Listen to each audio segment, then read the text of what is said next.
ladies and gentlemen. My name is Minhyang Jung, and I'm the host of today's event, the 2021 Global Startup Academy Demo Day.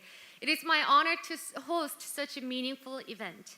The 2021 Global Startup Academy Demo Day is the first of its kind in Korea, and we welcome 4 accelerators today: Startup Bootcamp, Plug and Play, 500 Startups, and SOSB. And they have provided the training sessions for our potential startups. And today we have 20 judges from all over the world, made of global corporations, C-suite leaders. And they will assess the IR presentations of 12 companies today. This event will be held in a non-face-to-face manner because of the COVID-19 social distancing policies. And this event will be streamed through the SMEs and Startups official YouTube channel and Startup specialized YouTube channel called EO. To begin with, I'd like to briefly introduce today's order of the event. Startups from every accelerator will give an IR presentation, and 20 global VCs will have a Q&A session after watching each IR speech. The evaluation results will be posted on globalstartup.co.kr after 6 p.m. today, and the scores will not be open to the public. However, the top 3 companies who have received the highest scores will be posted online, so please check the results online after 6 p.m. today. Let's take a look at the introductory video of our first accelerator, Startup Bootcamp.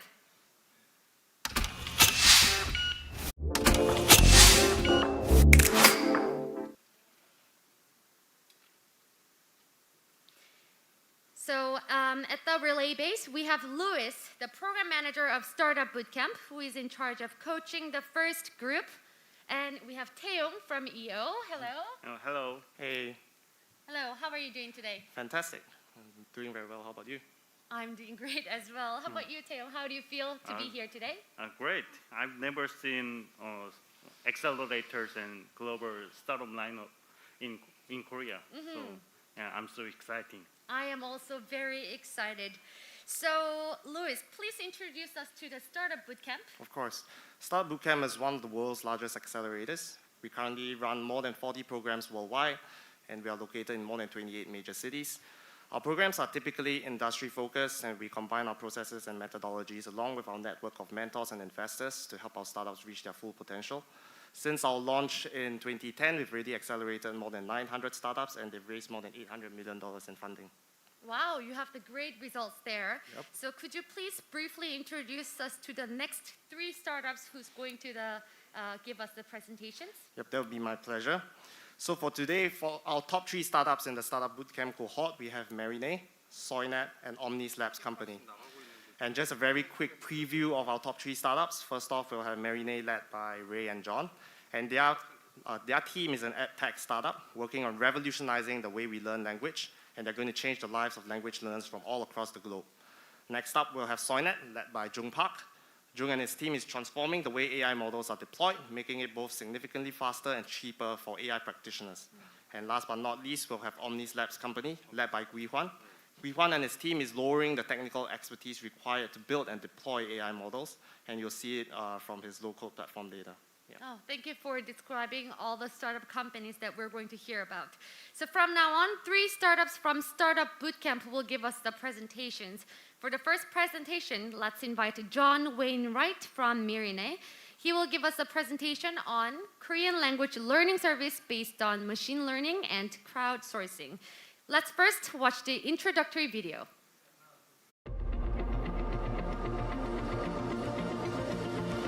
My name is John Wainwright, and I am founder and CTO of Marinade. Marinade is an educational technology platform building innovative learning tools using machine learning and natural language processing.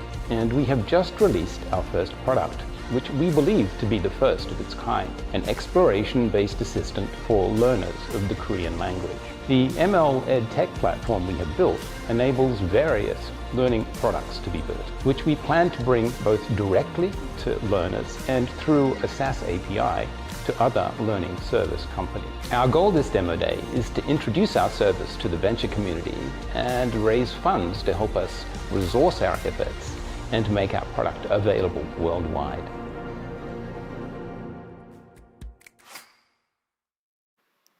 Hello, my name is John Wainwright, and I am CTO and co-founder of Miranay. Miranay is an edtech company using advanced machine learning to bring innovative learning tools to market.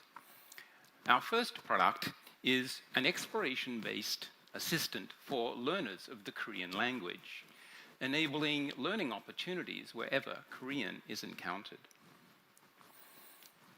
As a learner, understanding all the meaning and grammar in a newly encountered sentence can be really challenging. You might start off at a language translation site and then hunt through dictionaries and grammar texts, and even then, you might have to post a question to a Q&A site and wait a couple of days for an answer. Miranay Explorer does all of that for you in one go. You give it the text you want explained, and it will give you a complete breakdown of all the words and particles and conjugations, explain the grammar patterns, and show you the phrase structure so you can understand how sentences are formed.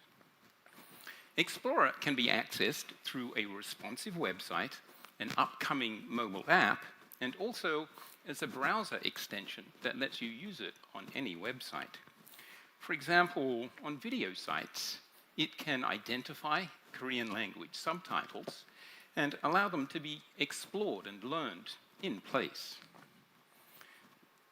We achieve this by employing the latest machine learning-based natural language processing, coupled with an associative pattern library that produces deep sentence analyses of a kind not previously achieved.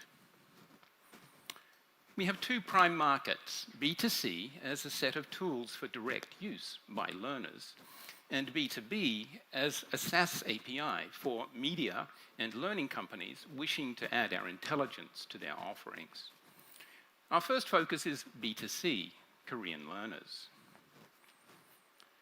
The number of Korean learners is increasing rapidly, and there are several motivations for this, from a desire to understand a favorite K-pop band's lyrics to getting a job in the strong Korean economy. There are 100 million Korean culture fans worldwide. 375,000 took the official Korean proficiency test in 2019. And there are nearly 6 million Korean learners on the popular app Duolingo. Given these indicators, we estimate the total market at around 10 million, most of which we think we can access through our online and API-based products. A sum for us of around 1 million we think is conservative, but quite meaningful. We launched Explorer a few weeks ago and have just begun some small Facebook ad tests. The initial response actually has been very encouraging. We've had several viral spikes and 20% week-on-week visitor growth. The campaign ran in 10 countries, but we've had hits from 96, confirming the global interest in learning Korean.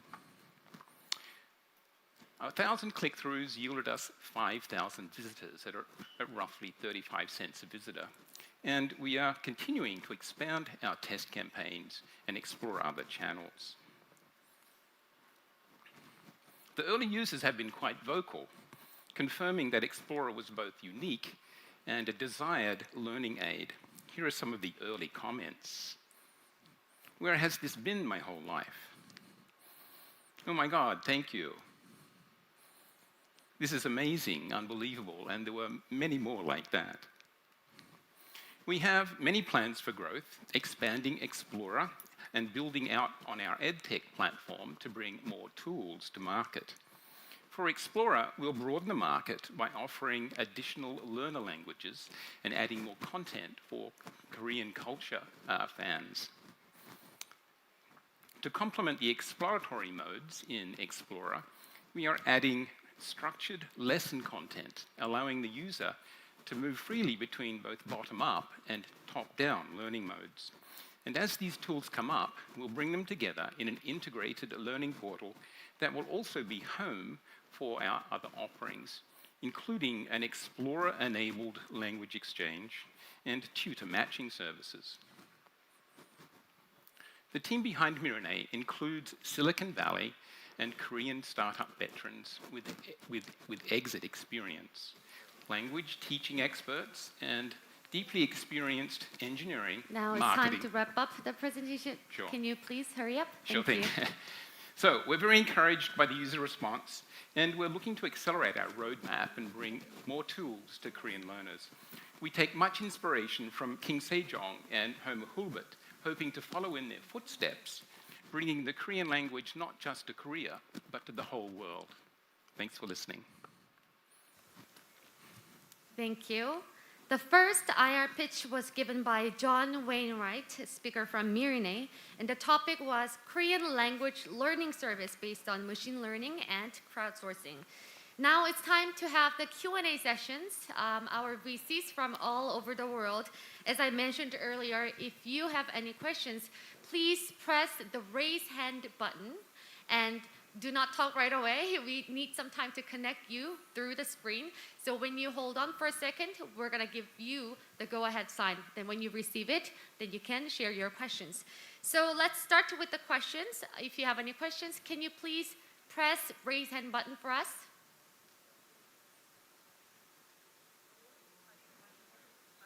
Mario?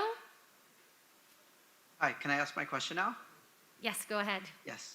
Hi, John. Thanks a lot for the presentation, and Sure thing. congrats on getting such an interesting product out to the market and some early positive feedback. My question is a little bit about there's growth potential in the business, but what are your thoughts on the actual revenue model, the possible revenue streams? You have a lot of plans to release new tools. Which of those do you expect to be making money, and how much are you thinking users Right. will pay for these services? Well, it's true. We plan on bringing out a succession of additional tools. This particular one, we knew there was a huge need for it in the market, which is why we got the response we did. In fact, I built the thing initially to help myself on my challenges in learning Korean. And I knew that there was nothing to do that did this. So we hope that this is actually a seed, a foot in the door with these people. We're going to add a lot of additional top-down content. And we think that will be at least competitive with the kinds of learning tools that are out there now. The typical price is $5 to $10 a month for many of these services, Duolingo, Eggbun. Some of the websites charge up to $50 a month, depending upon how much content you're giving them. So our plan primarily, at least as far as direct to users is concerned, is a subscription-based model. And we think that we've got a platform that enables us to do really interesting and distinctive learning tools based on machine learning. Thank So you for think the that answer. you'll price yours also around the $5 to $10 monthly? Yeah. Mm-hmm. Okay.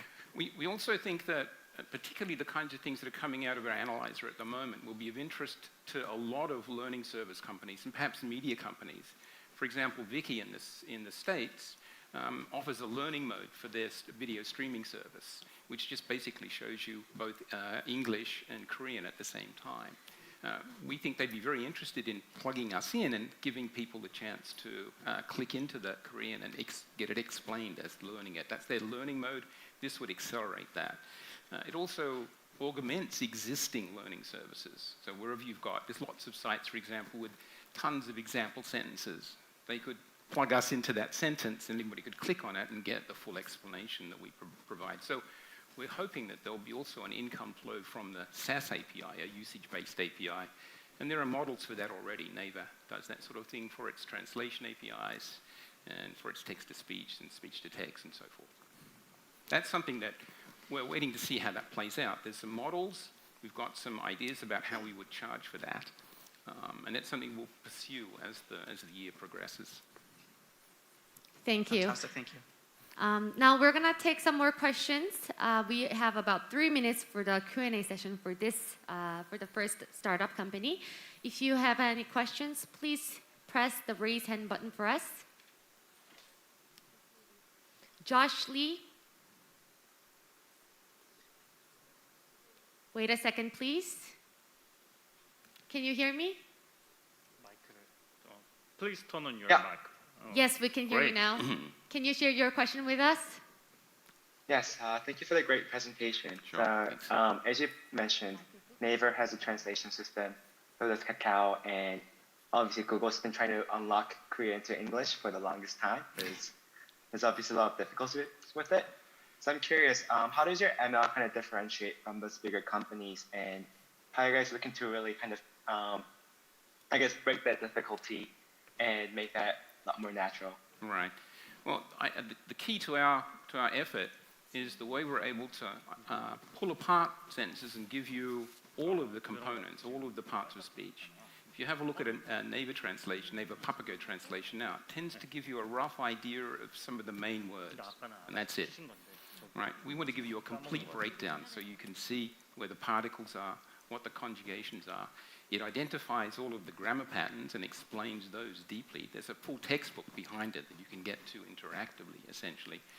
But equally as importantly, this technique that we've got for doing a phoneme analysis of the sentence and then matching that up with this pattern-based library actually allows us to teach people about idiom, which is something most of these systems don't really help you with. So we're going to be filling out our libraries with lots of idiomatic phrases, lots of neologisms.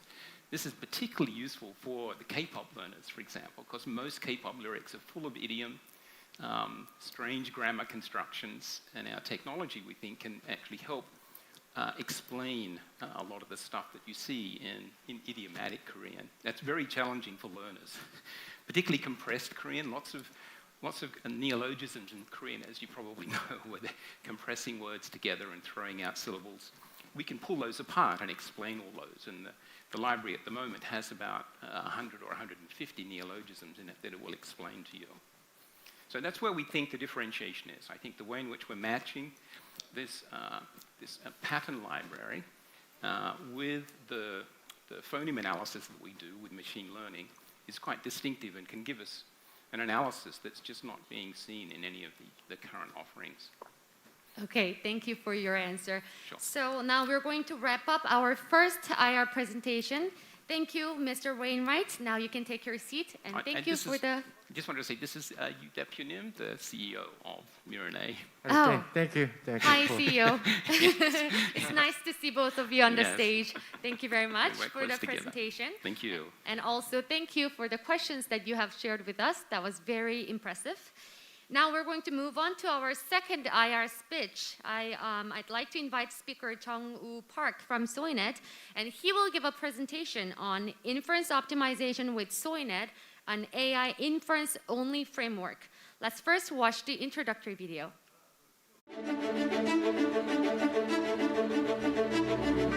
안녕하십니까.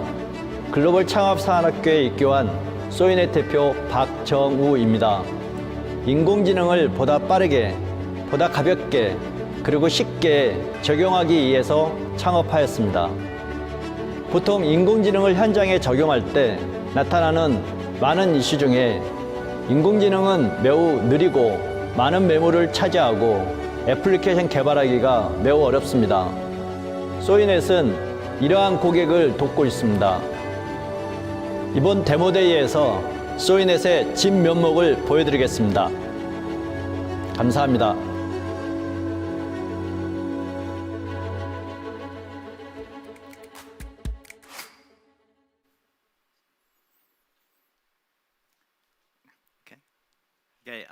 Hi, I'm Jung Park. I'm the CEO of Soinet. When you first started this, at the Soinet, the artificial intelligence was very slow, and there was a serious memory issue with learning artificial intelligence. It has improved a lot, but it's still not the optimum. And then we show that how Soinet can run faster than the existing artificial frameworks. This is Soinet, founded years of IT expertise from IBM and global companies. We have known each other for more than 20 years. There are many different problems in the AI market, but we have focused on solving the problems with implementing artificial intelligence. your trained AI is very slow and heavy and difficult to apply, and it evolves faster than you can catch up. The market is transitioning fast to production. According to JP Morgan, the inference execution market is likely to be worth $50 billion by 2022. And considering this, Soinet addressable market could be $5 billion. As you know, the existing general framework such as Google TensorFlow is comprised of training engine and inference engine. These two engines has different functions, but they work together for AI training. It's just like when you study computer science degree, you need tons of books to gain knowledge, and you go to library. But when you go out in the real world, do your job, you don't need to carry those books with you. So we eliminated the training engine, leaving only inference engine. So this makes possible to run AI faster and lighter in the production. Soinet has been growing rapidly since its foundation 2018. And if there were a remarkable achievement among them, the Finland /2019 will be unforgettable one. Soinet was selected out of the top 100 company after competing against 7,000 global startups. And last year, we received investment from Industrial Bank of Korea and Saltlux and Planet. And then we have secured the opportunity to advance overseas through Global Startup Academy, sponsored by government. The Soinet is selling very well, especially to companies who actively want to utilize the artificial intelligence. And so far, there are 15 domestic and foreign customers using Soinet as their inference engine. And Soinet was selected as best machine learning company in 2020, and was featured in the magazine's cover story. We have not encountered yet the competitor in the field of inference optimization, but we are also an AI framework that the Google TensorFlow and the Facebook PyTorch could be our competitor. However, we are just the inference-only framework. We don't have a learning engine. But in terms of execution, it's unmatched. Soinet was applied as the inference engine in the Pascal machine learning operation. Pascal used the Google TensorFlow for their surface defect detection under extreme condition with a high-speed camera processing 40 images per second and the still line moving 500 meters per minute. When you got there, the project was stalled due to slow AI speed. We have the Pascal to run the AI 3 times faster. Because Soinet is highly versatile and easy to plug in, you can apply it to various industries. We provide AI inference-only framework for customers to deploy to their AI in their production, and we license to them. We will help customers who are struggling with artificial intelligence implementation today, and then we help them prepare for the coming future through continuous investment in technology. Thank you.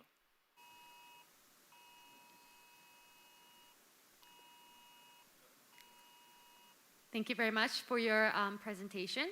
Now it's time to have the Q&A session with our judges.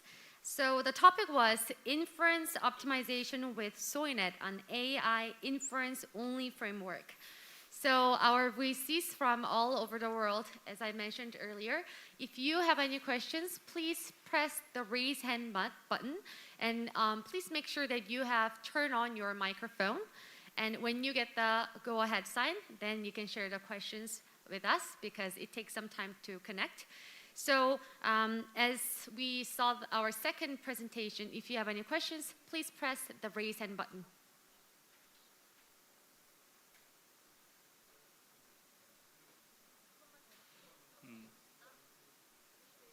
So we have two people who have questions. Now let's start with Josh. Hi, thanks again for a great presentation. So my question was, I find it really impressive that you guys are faster than TensorFlow. And I know that with any algorithms, there's always going to be some compromises you make. I'm kind of curious what some of the compromises that you guys had to make was, and like on the accuracy side, I don't know if you talked a bit about it, but wondering if it's as accurate or if there's some compromises that the companies need to make to get that speed. If we compromise the accuracy, then SoyNet is useless. And then we are just the inference-only framework. We don't have a learning engine. That's why the memory, we cut out the huge memory in the running the AI artificial intelligence. And then we synchronized about the 6th digit until the 6th digit to when you got the result in the training and then in you inference, the floating point 6th digit is just like the same. So we don't compromise any the technology, the capabilities. Thank you for your question and answer. Now we have time to answer one more question. Terry, can you please share your question with us? Can you please turn on your microphone? Yes. Yes. Can you hear me? Yes. Thank you very much. Great pitch. I'm calling from Plug and Play in California. So it wasn't clear to me whether you're actually a hardware provider with a chip or if it's a software solution that would run on somebody else's hardware. We are just software-based inference-only framework. And then we leverage NVIDIA technology like CUDA and cuDNN and TensorRT. And then we top of that kind of technology provided by NVIDIA, and then we put it our technology, also called Soy runtime. So that's why it runs faster than the existing framework, but 3 times faster. And then the memory, we cut about 1/6 memory usage. So its technology is quite deep, but simply speaking, that we made a multi-process rather than single process in the running the inferencing. Okay, thank you. Thank you for your questions and answers. If you have any questions, I think we have time to answer one more question. Any questions? Adrian? Yeah. Can you guys hear me? Yes. Yes, hi. Thank you. Great speech, by the way. I do have a question because we invested in your parking companies, right? We want to understand, let's say SoyNet, is it possible to run on CCTV camera? Yes, of course. We have customers, Pintel, and then CCTV industry is quickly transitioning into deep learning, but it increased the accuracy, but it requires more hardware competence. Like it has to have a GPU installed to run the deep learning. That's why the cost is raised up. So that's why they deploy SoyNet to reduce their hardware cost. Like we can process the almost 3 times more CCTV channels, and just then just using the PyTorch and TensorFlow. So because they can increase the ROI 3 times, that's why they use SoyNet to deploy their CCTV deep learning model. Okay, got it. Thank you. Okay, thank you very much for your questions and answers. Our speaker, please take your seat now. And I appreciate all the presentations that you put hard work in, and also thank you for the questions that you have shared with us for the VCs. So for the third IR pitch, I'd now like to invite speaker Ki-hwan Moon from Omnis Labs company, and he will give us a presentation on drag and drop computer vision platform, Deep Block. Let's first watch the introductory video.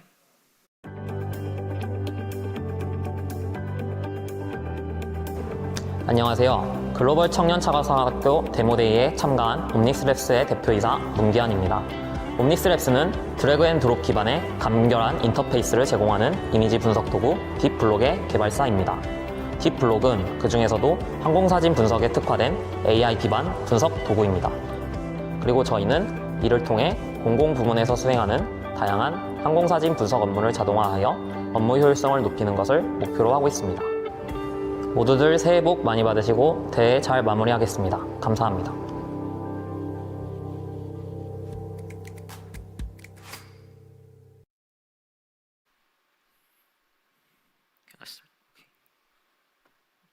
Hi, I'm Ki-hwan Moon. I'm the founder and CEO of Omnis Labs company.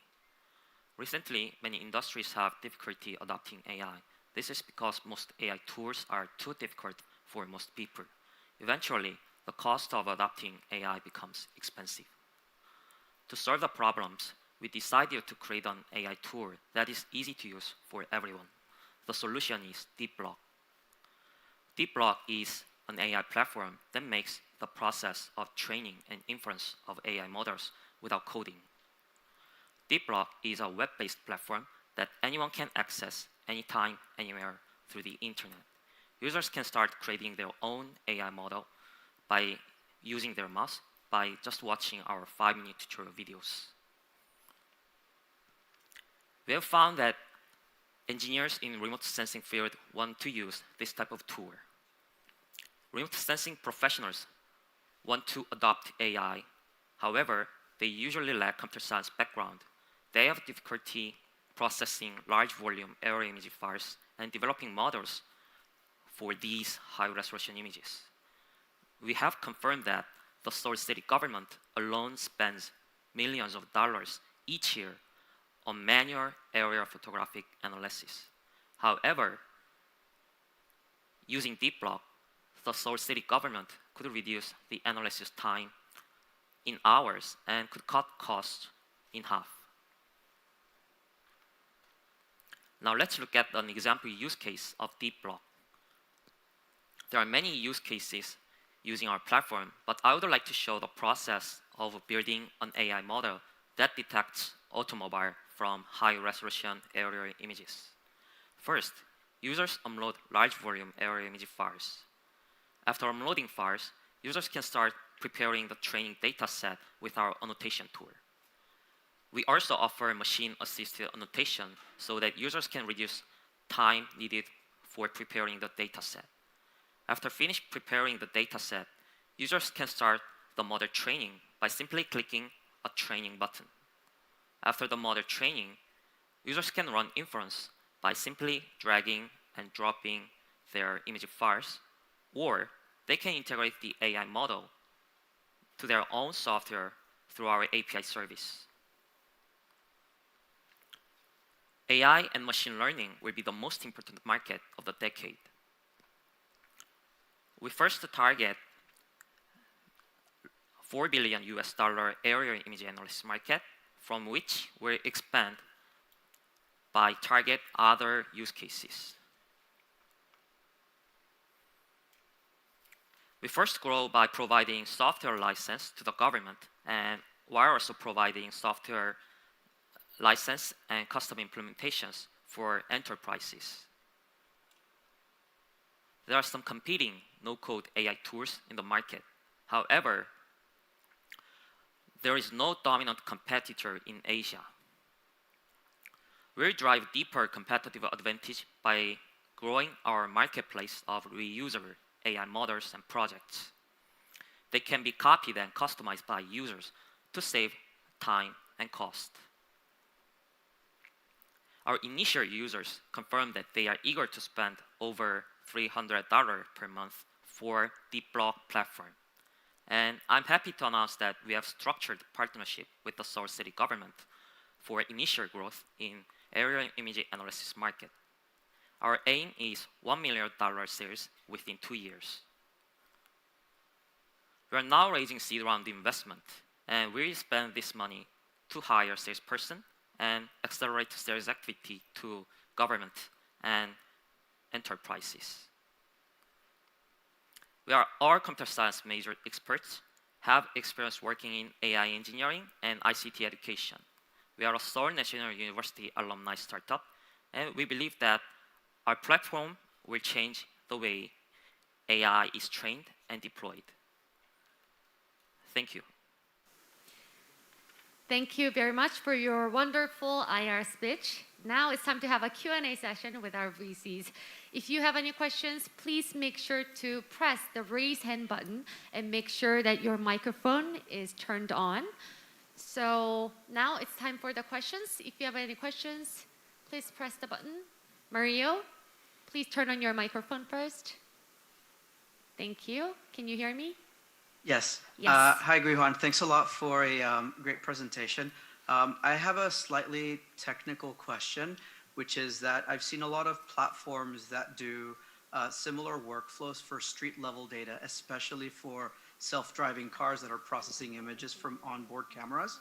But you guys are working with aerial imagery. Can you tell me, why are you doing aerial imagery, and what are the technical differences that allow you to dominate that niche compared to these other more competed areas of street-level imagery?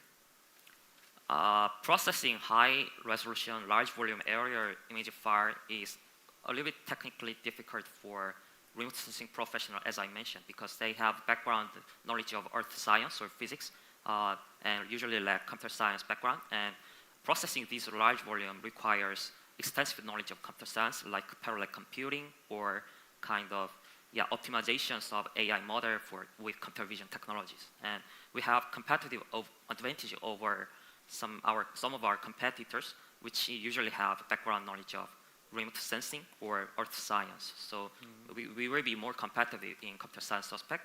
And in the meantime, we also offer more intuitive and easy to use interface, and that makes this most remote sensing professionals to we can provide more usability for these customers, and maybe we will be more competitive in this market. And we choose to first start focusing on this market to grow. Yeah. Thanks for your question. Thank you for your question and answer. Now the next question, Josh, can you please turn on your microphone? Thank you. Yeah, Gi-hwan, super impressive that you were able to sell to the Korean government. I'm curious where you're going to head next in the sales pipeline. Are you guys going to continue to sell to more governments, or are you guys kind of go the B2B route of selling to more aerial image players? We already tried some sector of aerial image analysis from enterprise industry, while also finding market opportunity in B2C market. And some of enterprises are not willing to pay much, or some want to kind of organizing internal team. However, I was just focus on serious activity for now for initial growth. In the meantime, maybe we can explore more kind of transformation and expansion opportunity in B2C market, because we also have organic traffic from our platform, because we already opened our platform and it is open to public. And yeah, maybe while we are working with the South Korea government, maybe some foreign governments may like our service or our team, or in the meantime, maybe organic traffic will grow, and so that we can transit where money flows. Yeah, that's kind of my plan for now. Yeah, thanks for the question. Okay, thank you for your answer as well. I think we have time to answer one more question. Michelle, can you turn on your microphone? Hi. Hi, can you hear me? Yes. Yep. Okay, great. I would just like to ask, building on to Josh's questions, right? So essentially, if you're looking to target the government and the private sector, would you think of kind of expanding out of Korea, or you're focusing on Korea first? For now, government I found that who are willing to pay is Korean government. They are already spending millions of dollars per each city. There's around 26 cities in South Korea, major cities in South Korea. And if we can only sell our product to one city, it is very easy to expand in domestic market.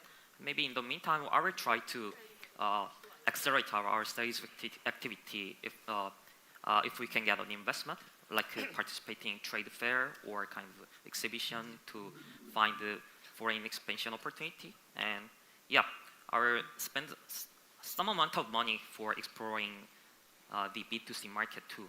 And that's kind of my plan. And I hope this can be the answer for your question. Thank you. Okay, understand. Thank you very much for the presentation, and thank you for the questions that you have shared with us. Our speaker, please take your seat. Thank you very much. Now, we have watched 3 startups IR presentations from the Startup Bootcamp Accelerator. Louis from Startup Bootcamp and Taeyong, I'm wondering about your thoughts on the presentations. Let's start with Louis. So what do you think? Yeah, I think they did spectacularly, and I'm extremely proud of all 3 startups. I would say that these founders, they really know their businesses inside out. So when we actually were advising them, we really told them to focus on the narrative structure. Yeah. And we emphasized a lot on having a very powerful opening, being very clear on what the problem is, and being very clear on what the value they're delivering and quantifying it as well. And I think all 3 startups did just that. Yeah. Is there any common advice that you gave to all the 3 companies? Because they are all AI related. So I'm just curious if you have given any same advice. Well, I would say that all 3 startups are all at different stages. So usually the advice would be very different. But like I said, with regards to just the presentation itself, emphasis on having a very strong opening, because that part is where you really capture the audience. Yeah. Emphasis on very strong opening. I think that's the key for everything from nowadays. Now, the question for you, Taeyong. What are your thoughts on the presentations that you've seen? Our teams were great, and I heard that many founders are giving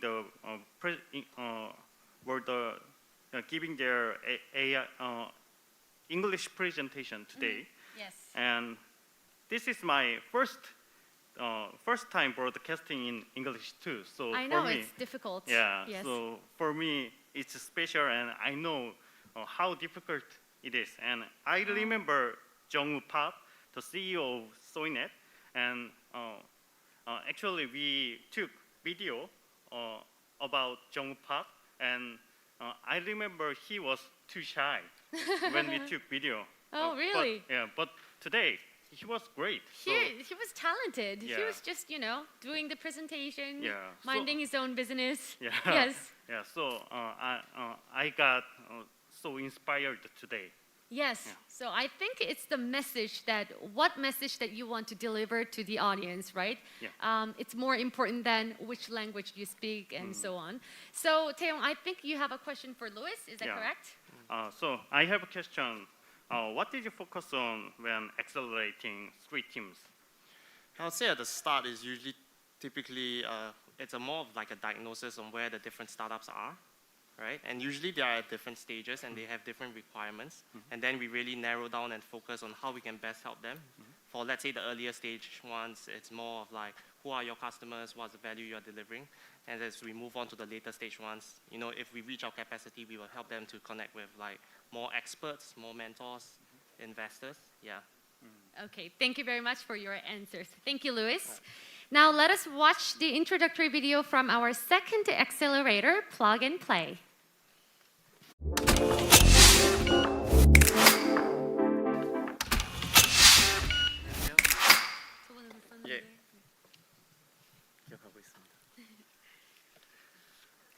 So we have Myung-soo Song, the Director of Corporate Partnership in Korea from Plug and Play, who coached our second startup groups. Hello.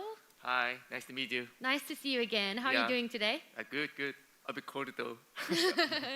How about you, Taeyong? Great and nervous, but cheer me up. You're doing great, don't worry. Thank you. Thanks. Okay, so Mr. Song, please introduce us to Plug and Play. Okay. Hello. My name is Myung-soo Song. I'm a director of Plug and Play. Plug and Play is one of the largest accelerators in the world, which is located in the Silicon Valley.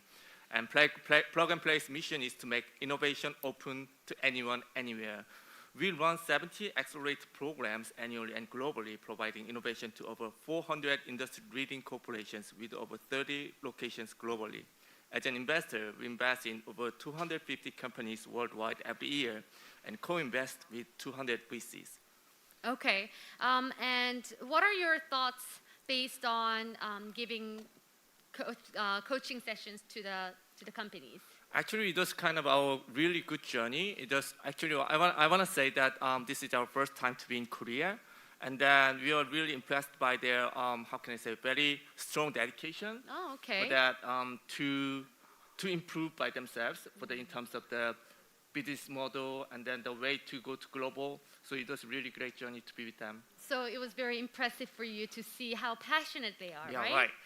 Okay, and can you explain which startups are going to be shown? Yeah, I'm very happy to introduce 3 startups. First one is Deep Insight, which is providing driver monitoring systems based on AI and 3D based. And within 1 year, they've already got Hyundai Mobis. And then I think that because of the EU regulation, the driver monitoring system would be mandatory. So I think that the market expectation is really good. Second one is the Illuni, providing storytelling content book based on face recognition. I think that all the kids and the mom should try this one. They have very strong interactive animation quality and user face animation quality too. Interesting. Yeah. Third one is My Puppy, and then they provide a pet shop insurance company, pet shop insurance policies. It is the first product in Korea. So very happy to introduce 3 of these companies. Thank you. I'm also very excited and interested to watch the 3rd presentation as well because I own 2 pets. Yeah. Okay. So now 3 startups from Plug and Play will give us the presentations. For the 4th presentation, let's invite Lucas O from Deep Insight. He will give us a presentation based on AI and 3D-based driver monitoring system Deep In View. Let's take a look at the introductory video. 안녕하세요. 글로벌 창업사관학교 데모데이에 참가한 주식회사 딥인사이트의 대표이사 오은송입니다. 자율주행 시대가 다가오고 있지만 여전히 대형 교통사고들이 많이 일어나고 있습니다. 교통사고의 약 70% 정도의 원인이 바로 졸음운전 그리고 주시태만 때문에 일어나는 사고들입니다. 이 사고들 저감하고자 저희 주식회사 딥인사이트는 TOF 기반의 3D 센싱 카메라 기술과 딥러닝 기반의 인공지능 기술을 결합하여 신개념 운전자 상태인식 카메라를 만들었습니다. 저희는 이번 대회를 통해서 저희가 가지고 있는 인공지능 기술, 3D 센싱 기술, 광학 기술을 여러분들께 선보이고자 합니다. 개인적으로는 많은 시간과 노력을 투자를 했습니다. 이번에 1등 못하면 저희 팀원들한테 볼 맛이 없을 것 같습니다. 꼭 열심히 해서 1등을 해보도록 하겠습니다. 네, 화이팅입니다.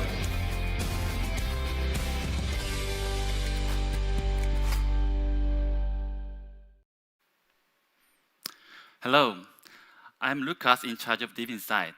Deep Insight is a professional 3D sensing company founded in June of last year. As autonomous world is coming now, larger technologies are developing every industry field. However, inevitable accidents are occurred in the life. You can easily notify the major traffic accidents on highway. What causes these accidents? Here's the main causes of those accidents are drowsiness and negligence. To prevent such accidents, many companies are developing the driver monitoring system, DMS. Until now, all the DMS solutions are based on 2D camera. There are several cases of malfunctions or false alarms. For instance, the system may not work well wearing of glasses.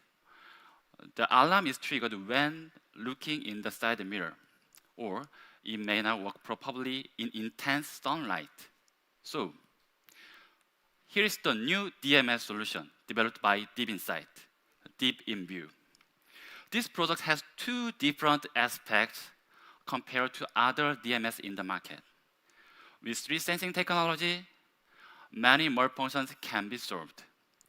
In addition, deep learning technology based to detect many 3D objects is accompanied. It will be evolved into very useful DMS. With those integrated technology, we've got already 20 patents.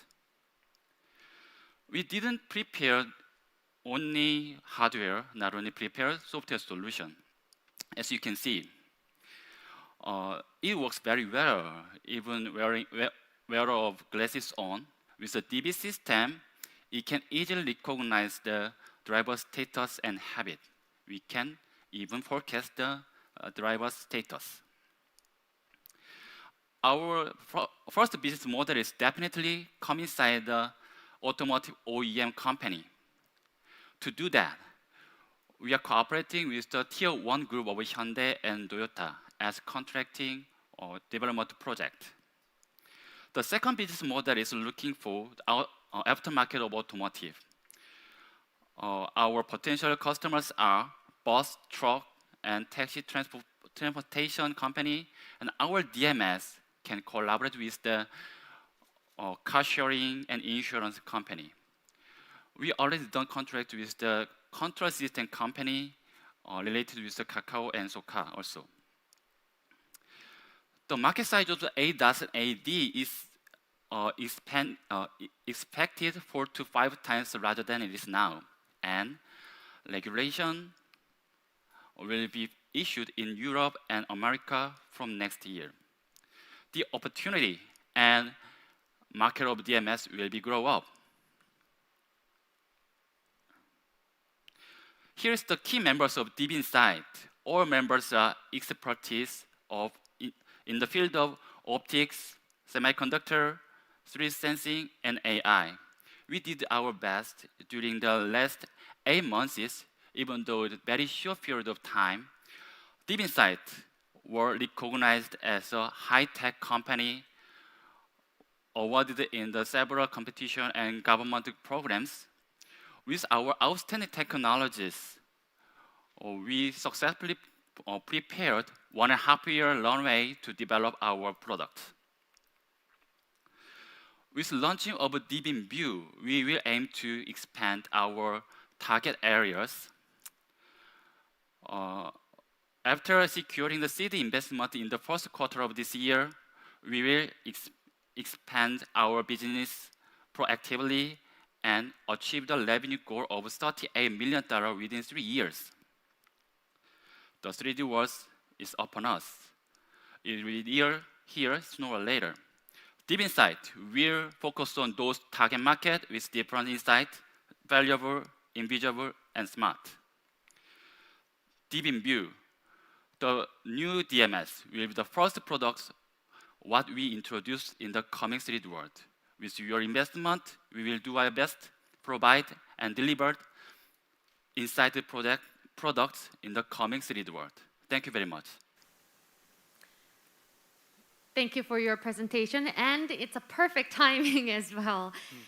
So the fourth IR pitch was given by Lucas O, the speaker from Deep Insight. He gave us a presentation on AI and 3D-based driver monitoring system, Deep in View. Now it's time to have Q&A sessions. Do you have any questions? Please press the button for us.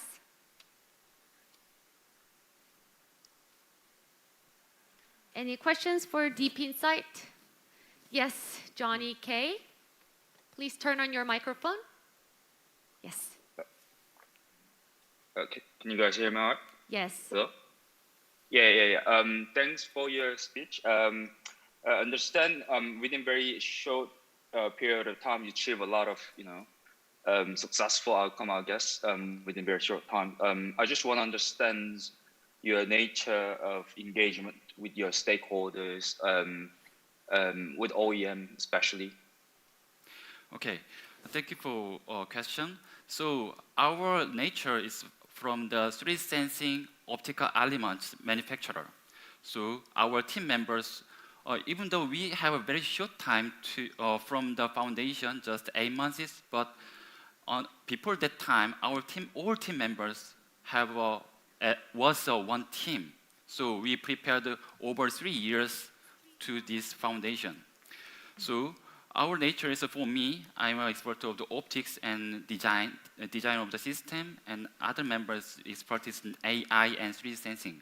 So we are collaborating with the other OEM partners in Korea and China also. So it is very well to prepared. Thank you for the question and answer. Now, Tricia Mani, can you turn on your microphone? Hi. Yes, hello. Can you hear me? Yes. Yeah. Hello. Thank you for your presentation. I just wanted to check. So you mentioned that you had completed your seed round of funding. I just wanted to know how much did you raise and at what valuation? Yes. In the seed investment, we just done at just 2 weeks ago. So just $0.5 million, and so this amount will be for our HR, so to hiring some members and to develop our products more higher performance. Thank you. Now I think we have time to answer one more question. So Ye Shang Ten, can you go ahead with your question? Hi, can you hear me? Yes, we can. Go ahead. All right, great, thanks. Thanks, Lucas, for the great presentation. Just one question I wanted to ask. How exactly are you pricing your solution compared to the other competitors out there in the market? Yes, it's a very important question. So we have two solutions. We will try to one solution is for B2B. So just we will make some optical module or camera module to the manufacturer. And another thing is to our brand products. It will be B2B or B2C. So it will little bit low price and to optimize some functions. So there are two kinds of strategies to selling our products. Thank you very much for your questions and answers. Because of the time limit, I think now it's time to wrap up the fourth IR presentation. Our speaker, please take your seat. Thank you very much. And thank you so much for the nice questions that you have shared with us. Now we're going to move on to our fifth presentation. And let's invite Byung-hwa Park from Illui. And he will give us a presentation on interactive mixed reality user protagonist story content, story self. First, let's look at the introductory video. 안녕하세요. 글로벌 청년사관학교 데모데이에 참가한 일룬이입니다. 일룬이는 AI 원천 기술을 기반으로 새로운 융합현실 콘텐츠를 제작하고 있는 회사입니다. 이런 기술을 기반으로 누구나 어린 시절 한 번쯤 꿈꿔본 동화 속 주인공의 꿈을 이루어주는 서비스 스토리셀프를 올해 4월에 정식 출시를 준비 중에 있습니다. 스토리셀프는 사진 한 장으로 매우 실감나는 자신의 포토리얼리스틱 캐릭터를 생성을 하여서 가족 모두가 주인공이 인터랙티브 스토리 콘텐츠를 즐길 수 있는 어플리케이션입니다. 실제 도서에서도 자신이 주인공인 동화를 만들 수 있는 스토리셀프 커스텀 스티커북도 이번 1월에 출시를 하여서 판매 중에 있습니다. 본 데모데이를 동화 속 주인공의 꿈을 세계의 어린이들에게도 이뤄줄 수 있는 기회로 만들겠습니다.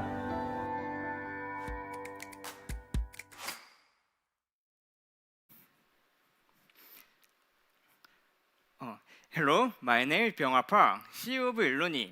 Illuni is an expert in AI and mixed reality.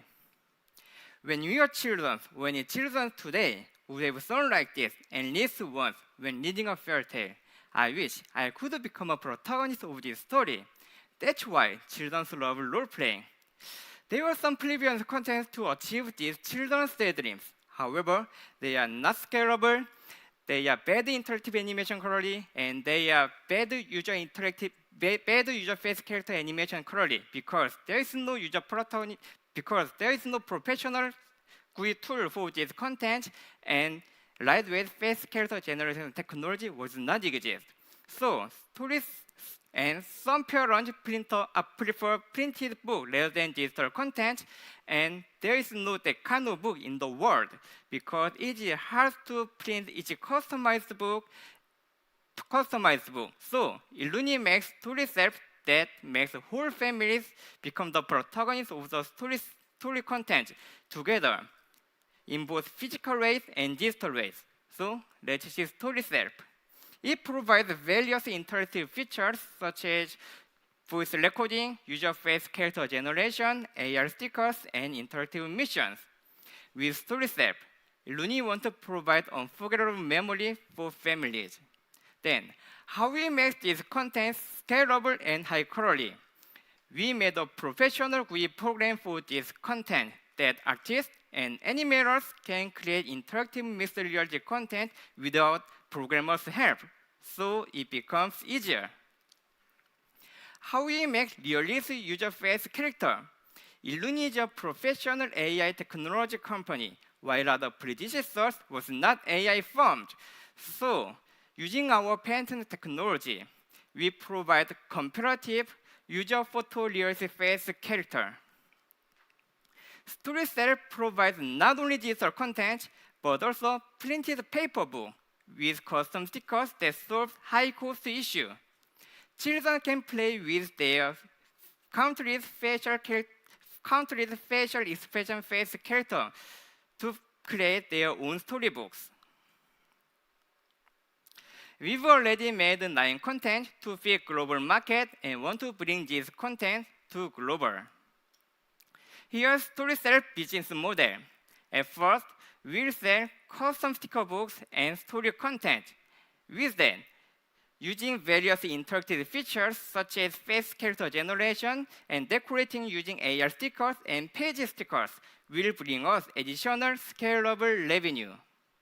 We can also attract users from both story self application and custom sticker books together each other. Illuni is the best team for mixed reality with AI. Myself, as a founder, is a PhD on machine learning in Postec, and we are 11 members with various backgrounds. We already have 5 patents about story self and already submit global patent.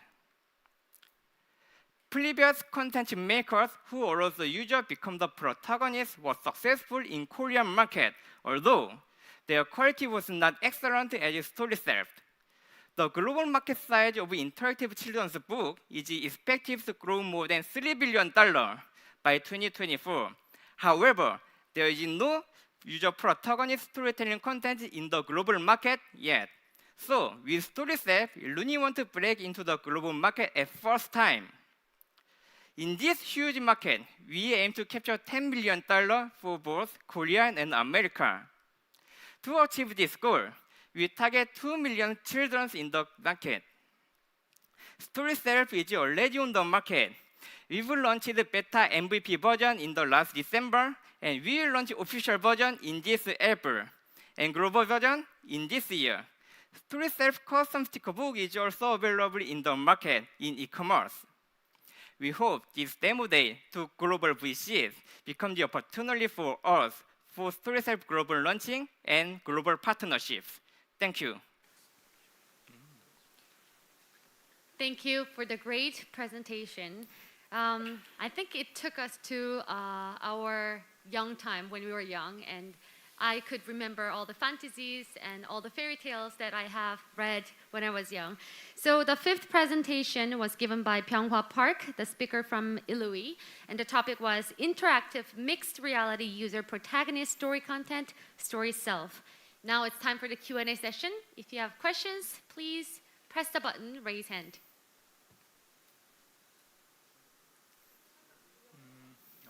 Yes. Now we have 3 questions, so we're going to start with Kenneth Jang. Yes, hello. First and foremost, thank you for the fantastic presentation. I was just wondering if you could elaborate more on your anticipated pricing model, especially when it comes to, I think, the add-on revenues in addition to the app, such as book printing and goods and so on and so forth. Sorry, I beg your pardon? Yes. Could you elaborate more on the pricing model for, I guess, both the core app and also additional products such as books and other goods? Can I see the my presentation file now?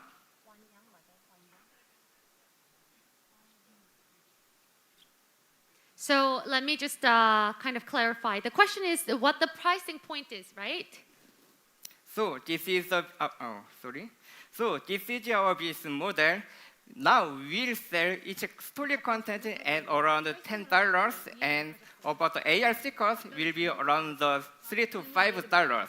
And we are now selling the custom sticker books in $55, and we'll make this content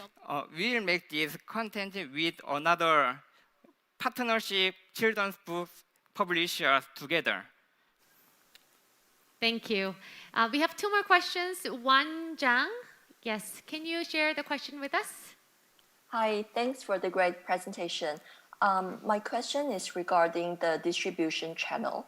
So beyond the app, do you also have any offline distribution channels, especially for the books that you are selling?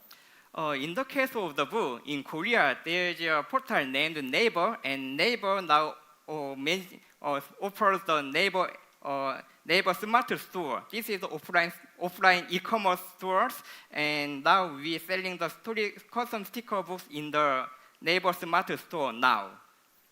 Great. Now I think we're going to take one more question from Tricia Mani. Hi. Yes, hello. Thank you so much for the presentation. So I think the idea is really great, and I see a lot of potential in the education technology sector. Thank you. So my question is whether you would be looking at building your product up and moving it into the education tech sector as well. Yes, we hope to transfer our service to the educational sector, especially in language, because our application is interactive application. When we touch the subtitle, the subtitle says play the sound. So we are now making the English education app for children now. So I think in America, using our application, they can also learn the Korean using our application. Interesting. So it can be the language education as well. By the way, I also want to say one more thing. We are now also proving the value family love education in our application, because many parents worry about the smart device usage in children because they cannot think about the family. But using our application, our whole family become the protagonist of the fairy tale in our application. There will be the parent's voice in fairy tale, so children can already be with the family using our applications. Okay, thank you very much for the great presentation, and I also appreciate the questions that you have shared.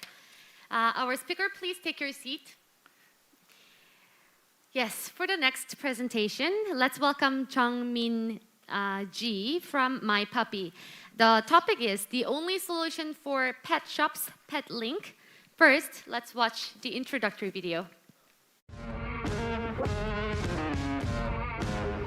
패션만을 위한 오직 단 하나의 솔루션 펫링크를 소개할 마이퍼피 대표 김성훈이라고 합니다.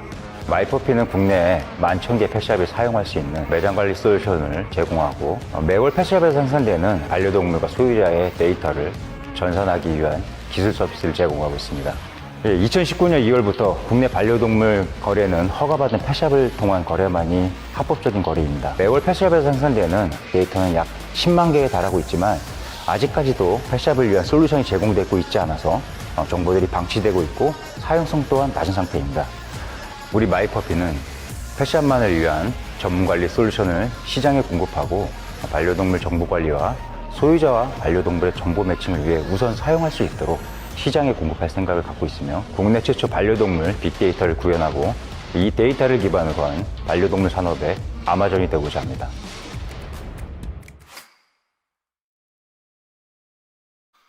Hello everyone, I am Jungmin Ji, co-founder and CTO at MyPuppy.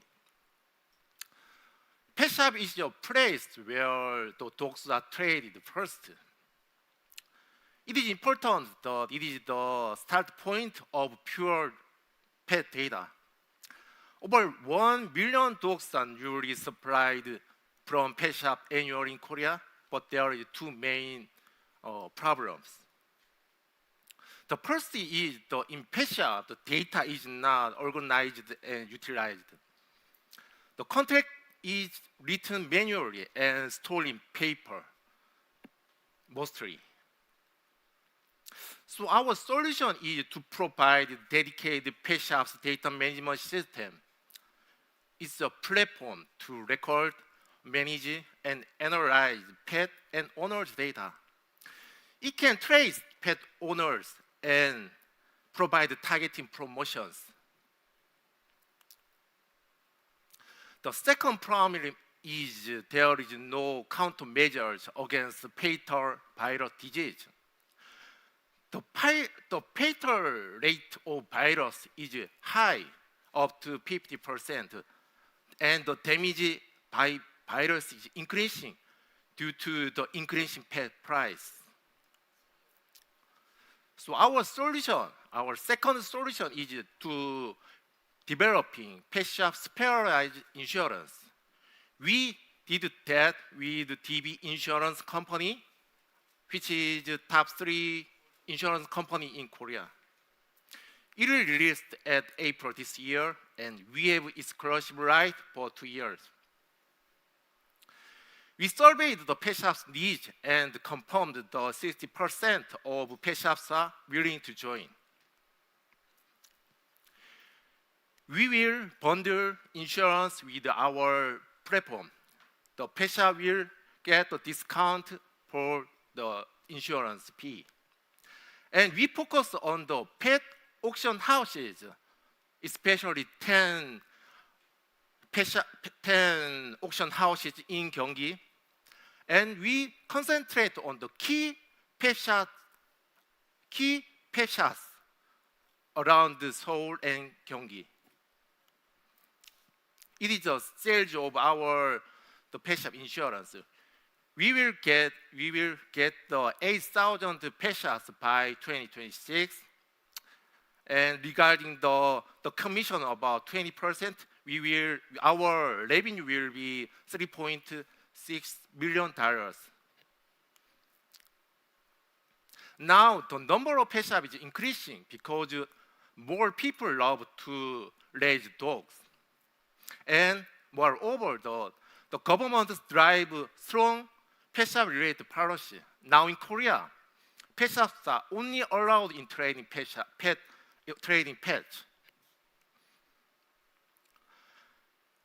We will expand our business model to owners based on our pet shop data platform, Pending, such as pet insurance, advertising, commerce, private brand, and offline pet shops.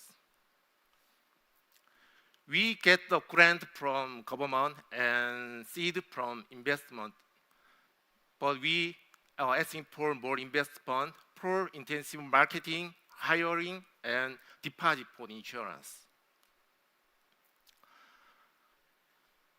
For less than 2 years, we have achieved some performance, and now we have 245 shops participating in our program test.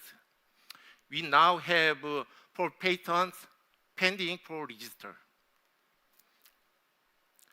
We have 7 members and 3 advisors. Especially the CEO has 15 experience in pet business, and I have 20 years of experience in machine learning field. Why us? Actually, we focused on the pet data about 10 years ago. We think that the pet data is very important in the future. We accumulated experience and network. So we believe that we can do most in pet data business, not only in Korea, but also in global. Thank you. Thank you very much for the wonderful presentation. The sixth IR pitch was given by Jung-min Ji, the speaker from My Puppy, and the title was The Only Solution for Pet Shops, Pet Link. And now it's time for the Q&A sessions. If you have any questions, please let me know. Hi, Jessica. Please turn on your microphone. Thank you. Hello. Can Hi. you hear me? Hello. Yes.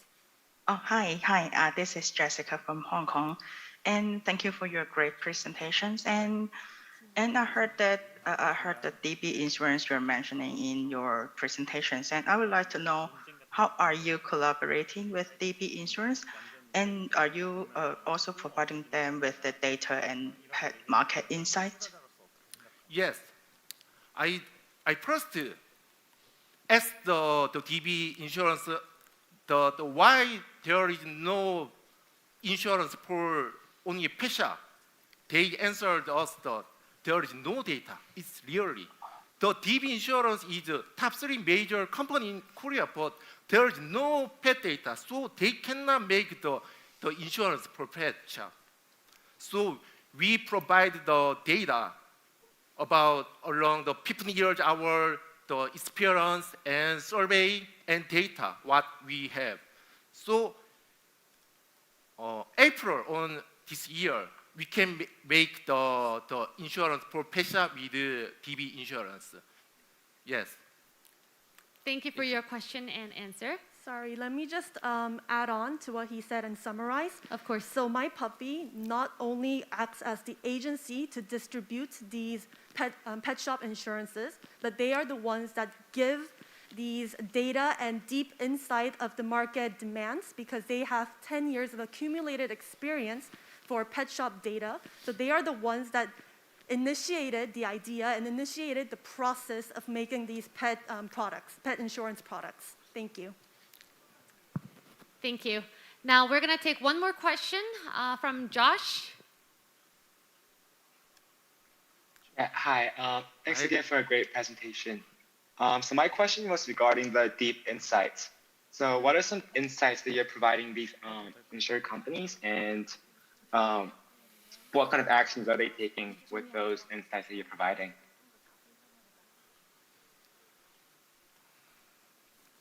Oh, okay.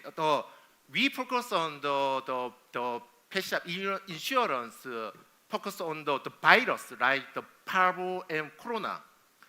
As I shown in the slide, is the fatal rate is up to the 50%, and the damage for pet shop is increasing. We provided the DB insurance company to developing the insurance. Our data is the dogs type and how many pet dogs died in the pet shop by the virus, and the age and others.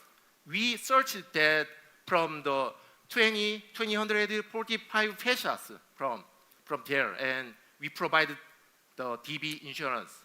Yeah. So our marketing point is we will be the agents of the DB insurance company. So we can only sell the insurance only My Puppy. Yeah. Thank you. Thank you for the question and answer. Now, Johnny K, would you like to share the question with us? Oh yes. You said sorry. As a part of your marketing marketing strategy, you are working together with the DB insurance, right? And the behind the scene there mentions you're going to discount the insurance premium, the fee. Can we understand the rationale behind how you're going to actually discount the insurance fee? I mean, based on your collected data, I understand that, but each pet has its own features. They have their own, I guess the fatal, percentage or fatal, data. But how are you going to actually make that happen to discount, insurance premium from insurance perspective? I'll say.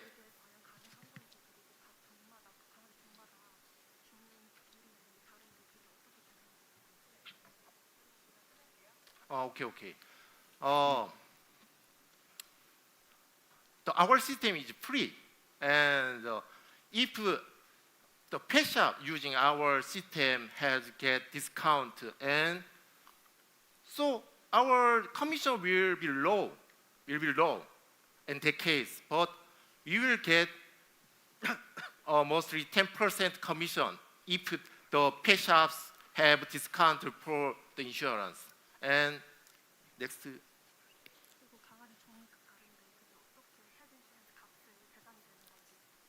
Okay. As you know, there are so many types of dogs, but the virus, the parvo or corona is occurred at the time of the birth, about the 14 days, within the 14 days. So it's almost the same with all kind of dogs. So, but it is very better, and so our insurance keep them from the damage from pet shop. Thank you very much for your kind answer and also the wonderful questions. Due to time limit, I'm sorry for not being able to take any more further questions. Thank you very much. Please take a seat.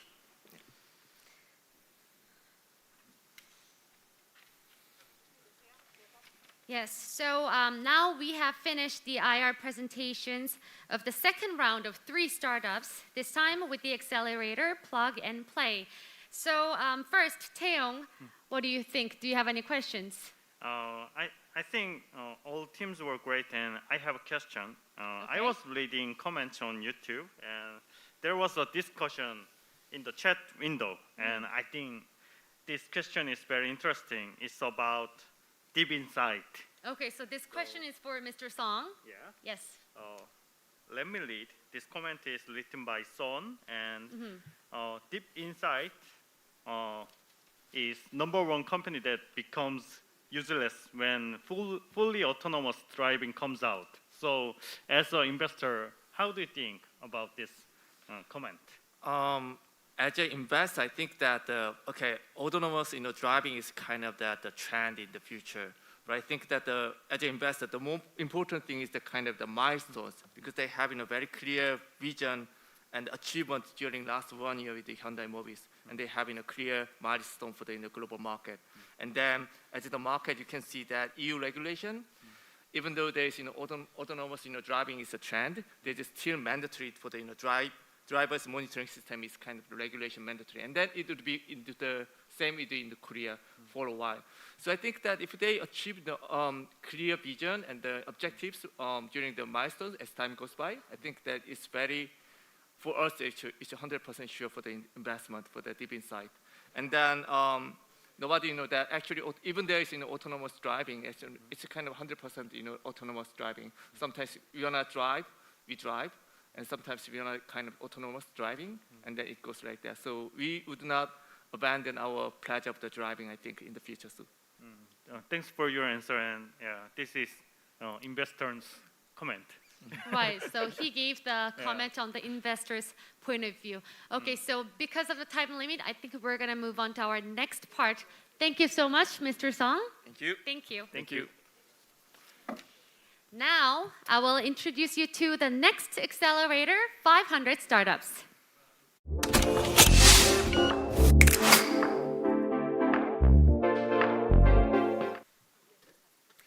Yes, so at the relay base, we have Timber Dupota, the program mentor from 500 Startups who coached the groups, right?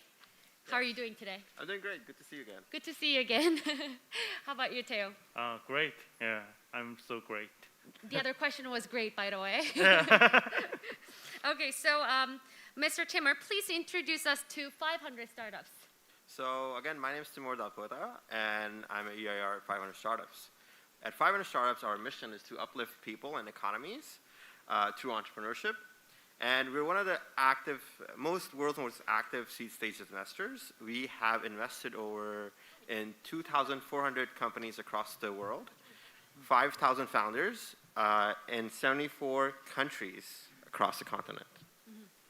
Okay, and can you briefly introduce the next 3 startup companies that we're going to hear the presentations on? Absolutely. So we're going to be hearing presentations on 800 meters. 800 meters is a patent pending product.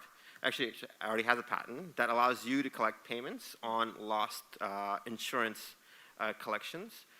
We also have Chopsticks. Chopsticks is think of it as SD for Asia. They are growing really fast. And we also have Team Yacht. The product is Cook, which is really remarkable. It allows you to interactively play with stock market without actually losing your money. So think of it as like practice education when it comes to picking stocks. Interesting. I'm very excited to hear the next presentations. So now 3 startups from 500 startups will give us the IR presentations. For the next presentation, let's invite Song-mi Lee from 800 meters. And the topic is Payment Management System for Insurance Companies and Customers. First, let's watch the introductory video. 안녕하세요. 글로벌 청년 창업사관학교 데모데이에 참가한 800m의 대표 이송미입니다. 당사는 보험 설계사와 고객 사이에서 보험관리 수금을 도와주는 앱을 만들어 고객에게는 편리한 보험관리를 도와주고 설계사의 업무를 덜어주는 역할을 담당합니다. 여러분 혹시 우리나라 가정의 보험 가입률이 98% 이상 된다는 거 알고 계신가요? 또 보험회사의 연간 해지 금액은 25조입니다. 800m는 사후 고객 관리에서 사전 관리 방식으로 고객에게 더욱 집중합니다. 수십 년 동안 변화없는 보험 산업의 새로운 희망, 인슈어테크 800m가 함께합니다. 오늘 대회를 통해서 많은 분들께 인사드리게 되었는데요. 800m의 보험 산업에 대한 진심과 정성이 모두에게 전달되었으면 좋겠습니다.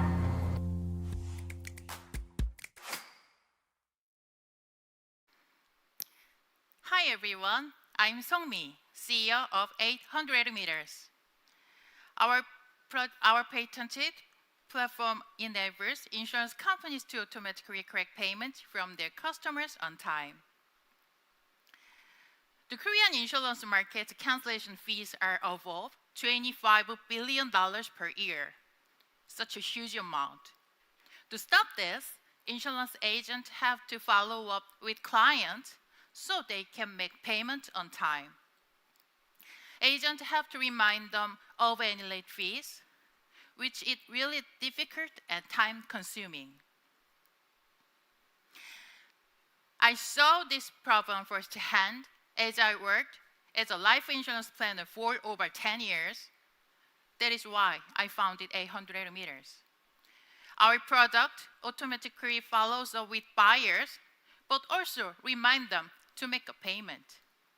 If a user's bank account doesn't have enough fund, we send them a gentle reminder to let them know beforehand in case their payment bounces.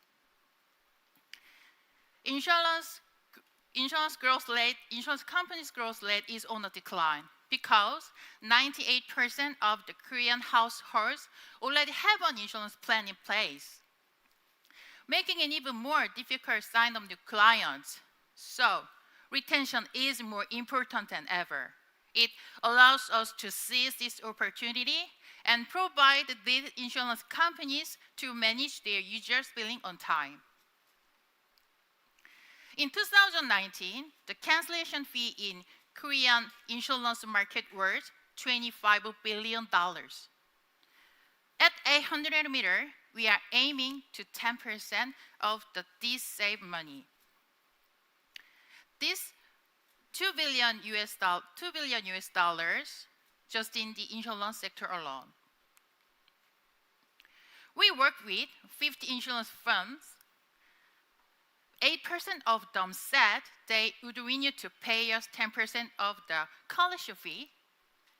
In fact, during our first launch, we reached 40,000 new user signups. We have a patented payment collection system that has won awards in Korea as well as in global market. Some business agents invested in us, and we have obtained the venture business certification from the government. our product can be adopted and applied to other sectors like credit card, mortgage loan, e-colleagues, payment, and many more. We keep 10% of the insurance head saved. We make commission on any other product we sell through our platform. As I mentioned before, we have over 10 years experience working in the insurance and IT industry.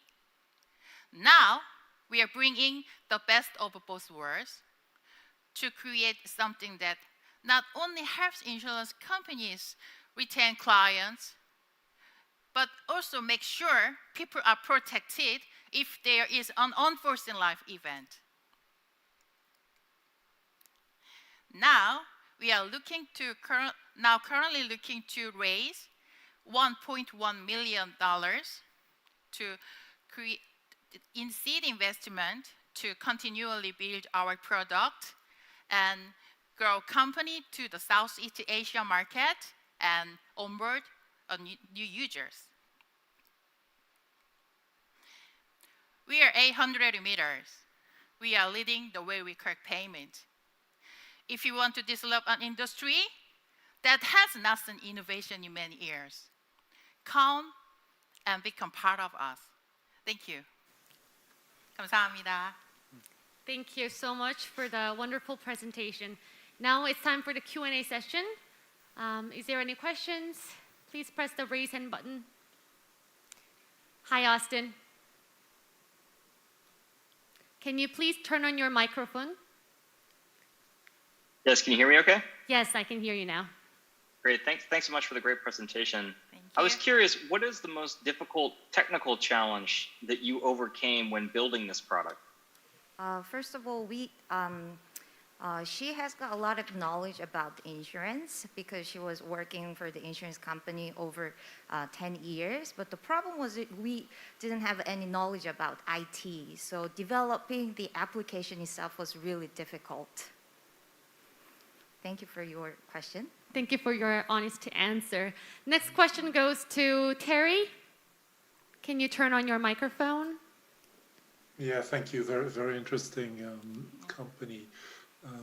So the question I have is on your technology, on the patent you have. Could you give a little bit more color on the differentiation and what you do that is so important?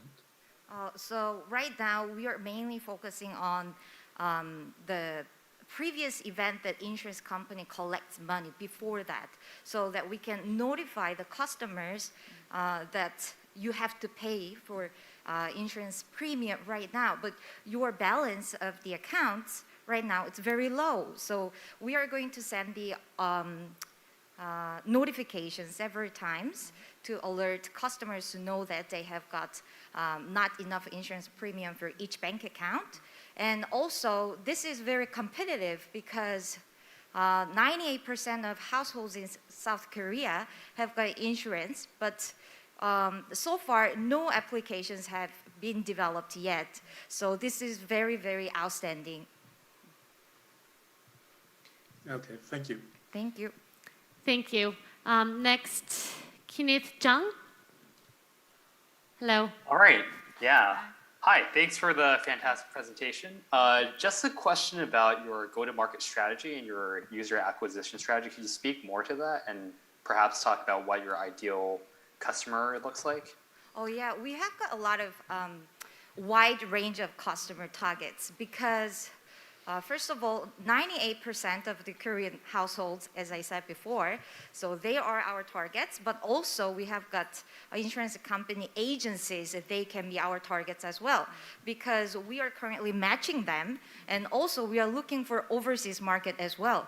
And also we have been doing some business with Singapore, and also we have done some seminars in Singapore as well, because we have got some very similar backgrounds, Singapore and Korea.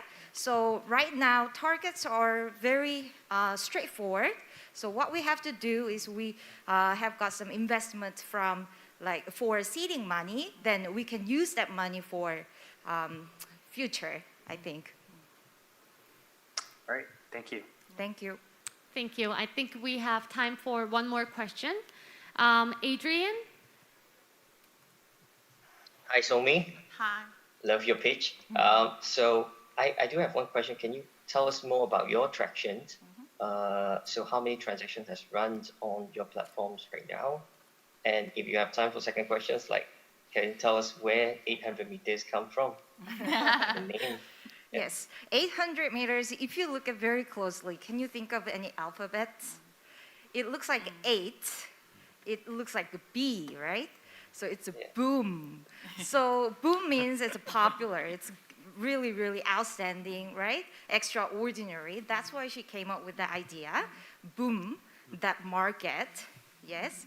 And also, in the beginning, the company has 40,000 users to subscribe the, not really, the enrolled or install the application on the mobile phones.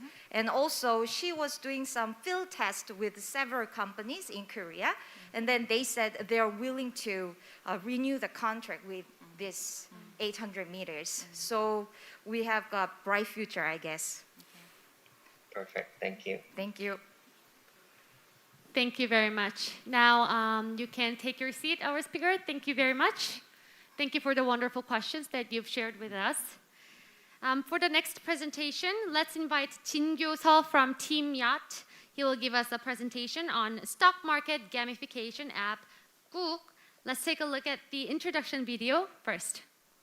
안녕하세요. 글로벌 창업상환학교 데모데이에 참가한 팀요트 대표 서진규입니다. 저희는 증권사에서 만난 4명이 모여 주식 예측 퀴즈 앱 꾹을 개발하였습니다. 2020년은 개인들의 주식 투자가 폭발적으로 증가한 한 해였습니다. 하지만 과연 이 개인들이 시장에서 무사히 살아남을 수 있을지 의문이었습니다. 이것이 개인 투자자들을 위한 새로운 형식의 금융시장 플랫폼 꾹을 개발하게 된 이유입니다.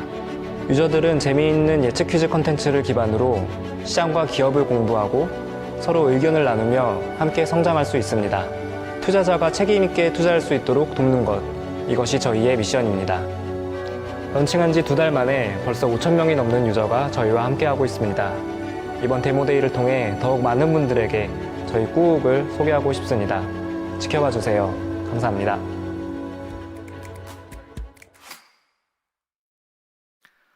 Who remembers their first time investing? And how did it turn out?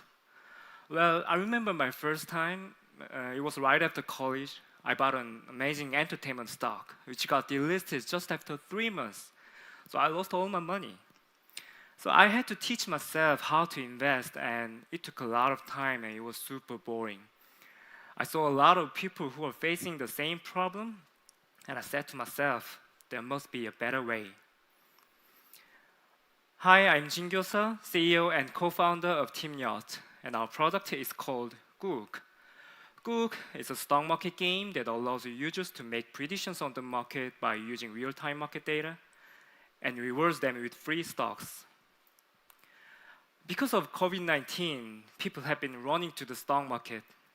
The amount of trade has increased by 3-fold in Korea since the start of the pandemic. But the problem here is that a majority of people are investing without any prior stock trading knowledge and experience. And similar to the recent GameStop frenzy, we have seen so many inexperienced investors blindly following the market trends. This is why we launched 꾹. Our app educates first-time and inexperienced investors and makes it fun for them. You will compete with other users by making predictions on the market. It has all the thrill and upside of real stock market without the risk of losing your life saving. On top of that, you are rewarded for making good predictions by winning free stocks. We provide educational content to our users so that they can learn themselves while participating in the game. We make this an interactive and social experience so people can easily share their opinion and insights with other community users. So you can get the experience, knowledge, and even confidence to take on manageable risks when you're ready. We are initially targeting 6 million active and potential investors in Korea who are under the age of 40. That number is growing every year by more than 10%. Our users show that this is the best timing. We launched our app 2 months ago and have acquired 5,000 users already. And over 40% of them are weekly active users. In the upcoming month, we will be monetizing our service by allowing users to subscribe to Top Performer, where they can create content, teach their best tips and tricks, and earn money from other users who subscribe to their content. We also place advertisement for financial products and stockbrokers on our app. Let me introduce our team. We have over 20 years of experience, of combined experience in trading, product, and sales in financial fields. In working closely with individual investors, we have seen the problem people have firsthand, and we wanted to create a simple solution to solve these problems. We are a very focused and dedicated team. It took us only 6 months from brainstorming this idea to launching the product and getting a ton of users. Imagine what we can do in the next few years with your support. We are currently looking to raise $1 million to further develop and refine our product and acquire more users so that we can increase our daily active user by 50,000 by the end of this year. And we also we are going to make profitable with the subscription service by this year. And we also expand our service by providing global market content. Again, we are Team Yacht. Our mission is to guide people to invest responsibly. If you want to be a part of our company that is changing the way people learn about investing, please reach us anytime. Thank you very much for listening. Thank you for the wonderful presentations. The topic was stock market gamification app Goog. Now it's time to have the Q&A session with our VCs. Let's start with Jason. Can you turn on your microphone? Thank you. Hi. Yes, hi. Thank you for the great presentation. Very interesting. Thank you. First of all, I'd like to get some more insight into how you plan to capture those educational and high quality content that will be very useful to the investors, especially those investors who are newly joining the market and would require a lot of good insight. Thank you for the question, Jason. We are actually focusing on as you said, we are focusing on the less experienced investors. So for now, we are making stock information that is very easy to read and easy to understand. Because in the mobile trading system in Korea, all apps are providing just same as the company issue that their information in Korea there is a dot. That information is all filled with numbers that people cannot easily understand. So we are explaining what the number is actually meaning and what the company is really doing. So and how they can earn money actually. So that part will be the first. Firstly, we want to express to our users with the educational content. Okay, thank you. Next question, Austin. Can you share the question with us? Yes. Can you hear me okay? Yes. Yeah. My question was, how do you promote responsible investing? Thank you for the question, Austin. Investing is, we have seen, as I mentioned, we have seen the GameStop frenzy. People just running to the buy that stock, and many of them lost their money, maybe more than 50% or 80% of their money they invested to GameStop. So we are actually dealing with not all the stocks in the market, but we are actually have a pool that we kind of curated so that investors, especially for less experienced investors, they can learn the company that is strong, and there's less how do I say, less possible to drop. So it will be a great start point for them to know and invest a strong company first.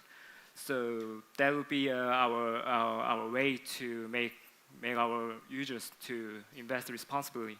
And we also provide the warning sign of the market. And we actually commented about the GameStop before the big drop. So you must be warned, and you must really careful. You must be really careful about investing the GameStop or BlackBerry and the kind of the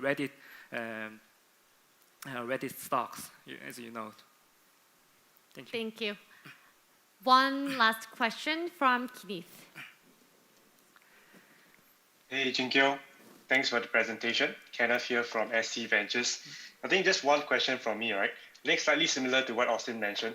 I was just wondering, in this case, how do you actually measure success of these education services that you provide, right? Do you actively track the trading activity or the portfolio of the users, right?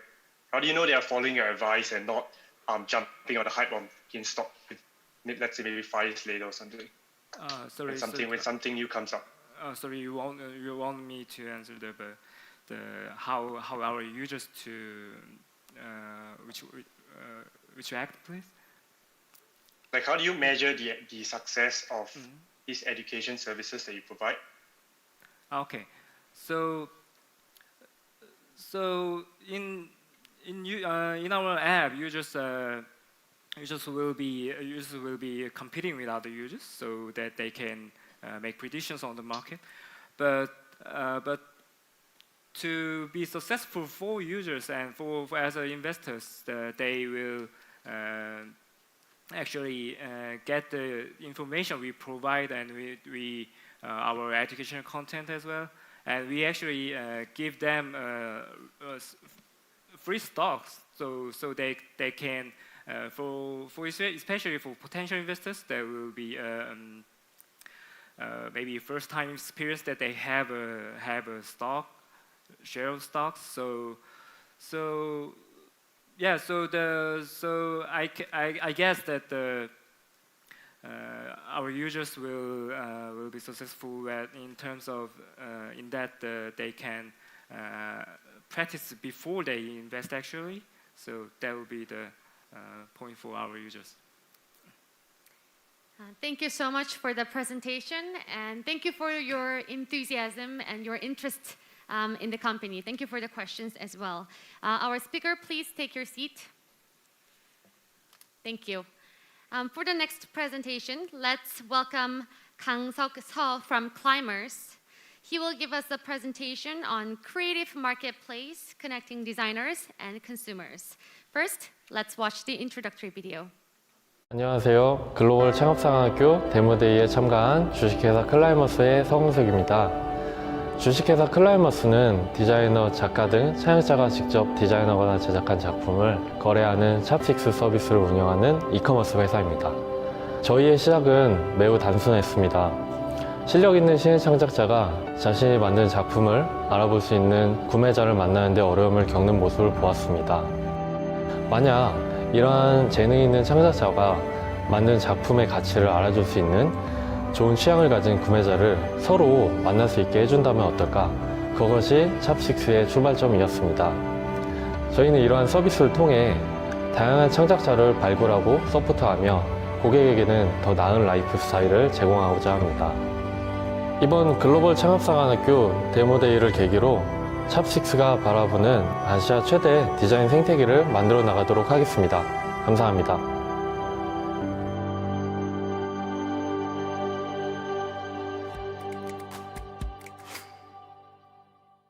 Hi, my name is Kang. I'm the CEO and founder of Climbers. Our product is Chopsticks. Chopsticks is a B2C marketplace that connects independent product designers from all over Asia to the rest of the world. I have a friend who could design and create amazing products, but she didn't know how to sell and promote her works. So she struggled to get sales and eventually shut down her business. My journey with Chopsticks began as I was looking for ways to help her. There are over 300,000 independent designers and handicraft creators just in Korea alone. They are extremely talented, but they have a hard time promoting and reaching buyers. Most of them stop creating amazing products and pursuing their passion because they cannot make money, just like my friend. And the problem for the customers who won't accept anything else is that they want to buy unique items, but the products are scattered all over the web, like Instagram. That's why Chopsticks created an online marketplace for these talented designers to market their products. We want them to sell what they've created with their heart and soul, connect with people who love their products, generate revenue, and support their passion for doing what they love. And our customers can find hundreds of unique items and support their favorite artists. So, how does it work? First, we find talented independent designers and create the products for our customers. The products fall under a wide range of categories, focusing on interior design goods, home decors, and more. Then we become storytellers to the designers, supporting them as their in-house marketing team by showcasing their stories, works in videos, and posts and articles on multiple channels. We let our designers do what they do best, and Chopsticks takes care of the rest. We take a 20% commission from each transaction, and we also have a B2B site where we partner with unique design boutiques to sell our products on commission. But why now is a good time to start our business? Because the potential for these designers is huge, and our product offering is growing every year. Also, Asia is becoming a bigger exporter in the world. In the past, we used to look to America and Europe for the latest trends, but now things are changing. We see a paradigm shift in culture. The global arts and crafts market is about $67 billion, and Korean arts and crafts market is $4 billion alone, and it's growing 8% every year. We launched our service just 6 months ago, and now we are working with over 90 designers and 300 products. Our GMV of $40,000 that is increasing by 70% on average every month. Our team has years of experience in the online retail industry, and we know what the current generation wants because we are a part of it. We are the users. We are currently looking to raise $1 million to further develop our product and grow our user base. By the end of this year, we are going to increase our GMV at least $400K and expand our market share in Korea first. Chopsticks, we want to bring Asia to the world. Thank you. Thank you very much for your wonderful speech. Now we're going to have some Q&A session. So we have we have 5 people who have questions. So let's make this quick. Let's start with Josh first. Could you turn on your microphone and could you share your question? Josh. Yeah. Hi. Hi. Thanks for a great speech. I think the moment I saw this, the startup I actually thought about was Pietra that A16Z led in the US. And I think one of the big questions of any marketplace is retaining the artist, because obviously in the beginning they can use it as a platform to get themselves known, but then they can always shift to Shopify, AliExpress, or other platforms. So I'm wondering long term, how are you looking to like keep the artist on the platform so that they kind of maintain that 20% commission fee through your platform instead of going to another platform? Oh, you mean the locking the designers on our platform? Right, because if they, right now the platform only makes money when you sell on the platform, Yeah. but then technically these artists can sell on other platforms too, Yeah. right? There are a couple of or the multiple competitors out there in Korea and also the Taiwan or Hong Kong or the Japan as well, in Asia as well.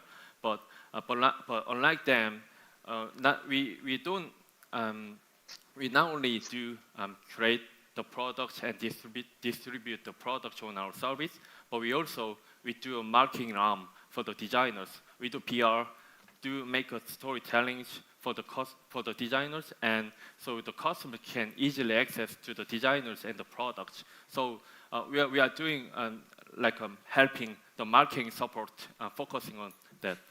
Yeah. Thank you very much for your question and answer. Next, can we have a question from Melody? Hi, thank you for the great presentation. So my question will be, what measures you've provided to the buyers? I mean, how do you help these handcraft makers to better match with the potential buyers? Thanks. Sorry, can you repeat again? Sorry. So does your platform have some measures that help these sellers to match with the potential buyers? The measures of the buyers, of our customers. Providing some function or some matching system or searching system? Oh, our service is just basically the marketplace where they connect the designers and customers, which is based on web-based. So it's basically the customers, if they want to buy unique items, and they just get the product, and then our designers deliver the products to the customer directly. Thank you for your question and answer. Christopher, did you have a question? I did, but Josh kind of asked it. Great okay. presentation. Loved how there was an actual ask towards the end. Just going off of what Josh said as well, having exclusivity with some of your content creators, I think is going to be key in moving forward. So very excited to see what your firm is able to accomplish, and keep us informed. Thank you. Thank you. Then I think we have time to accept one more question. So if you have a question, can you please press raise hand button?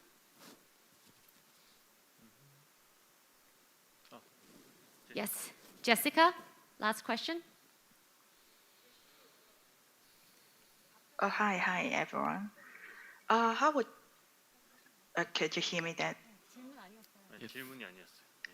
hello? Yes. How would you handle the copyright problem? When you are selling the product online and you claim that this is a unique or designed by me, and then it's always there is someone pop up in the world saying that you're copying my product, and and how would you protect the buyer and your designer about that? How do we protect our buyers and the designers? Yeah, from the copyright problem. Oh, we create the designers with communicating deeply with the designers, and then if any customers or the buyers raise any inquiries about the copyright issues, and then we have more talk or communicate with our designers to solve the problem. I mean, and before we create the designers, we deeply research and investigate the designers' stories or the history. Then we follow up the curate process. if we find out if our designers copy the other designers' products, then we don't accept the designers or products. Thank you so much for your answer and questions, and also the wonderful the presentation as well. Our speaker, please take your seat. Thank you. So now we have finished the IR presentations of the third round of 3 startups, this time from the Accelerator 500 startups. So Mr. Timmer, so you coached them, right? I did. And how do you feel about watching all the presentations? I feel amazing. I think me and Helen and everyone at 500 Startups is incredibly proud of them and what they're able to accomplish in such a short time. They worked incredibly hard to get where they are right now. Thank you. And Taeyong, do you have a question? Yes, I have a question. I think different from other accelerators, startups accelerated from 500 startups are easy to understand and friendly, right? And 500 startup, Korea invested lots of Korean companies like Dano, Maikun, 해먹남녀. Everyone can understand and their business model is easy. So my question is, are there any philosophy when 500 startups invest startups? Absolutely. So, when we have invested about 2,400 startups by now. And when you invest in such a large amount of companies, you eventually get a lot of data points to see what's working, what's not working. And we choose companies where we can easily calculate the inputs and the outputs, right? So we know if we put enough effort in growth side or the product side, we know the customers will come in, buy the product will grow. And the other thing is, we choose amazing founders to begin with and amazing products. So if you start with the amazing deal flow, amazing founders, amazing product, everything takes care of itself. And then the rest of the story side, like we have a great group of mentors that come in and make it really easy and simple for everyone to understand what the startups are actually doing and what they're building. Thanks for the answer. Thank you. Thank you, Mr. Timmer. Oh, thank you for having me. Okay, now I will introduce you to the next accelerator, SOSV.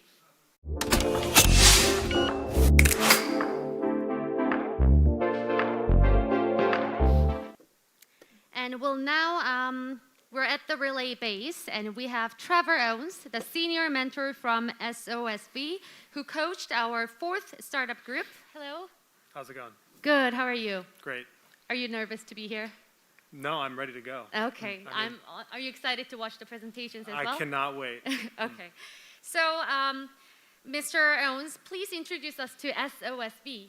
Yes, so we are SOSV, as you can see here, and we are a global venture capital fund with $855 million assets under management in over 1,000 portfolio startup companies.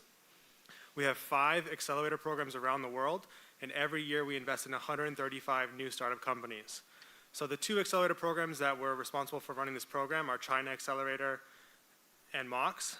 And so China Accelerator, we invest in enterprise software startups, and we help them enter the Asian market by connecting them with our 200 multinational corporate partners.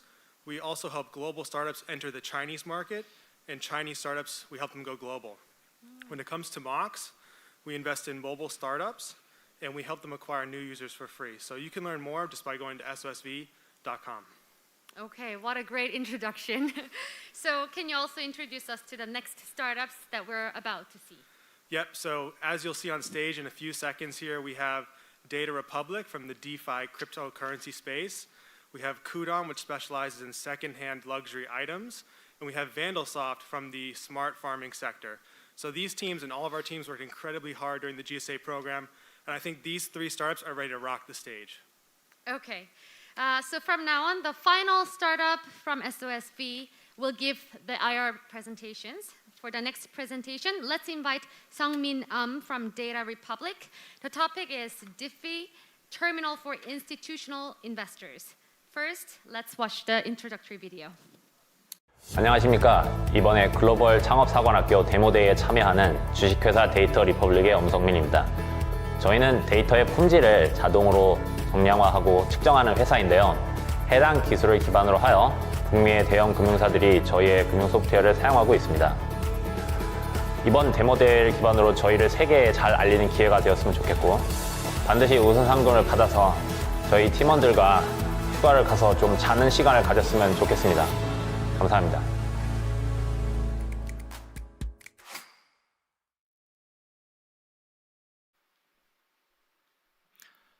DeFi, or decentralized finance, refers to the financial innovations on a blockchain in forms of exchange, loans, and derivatives.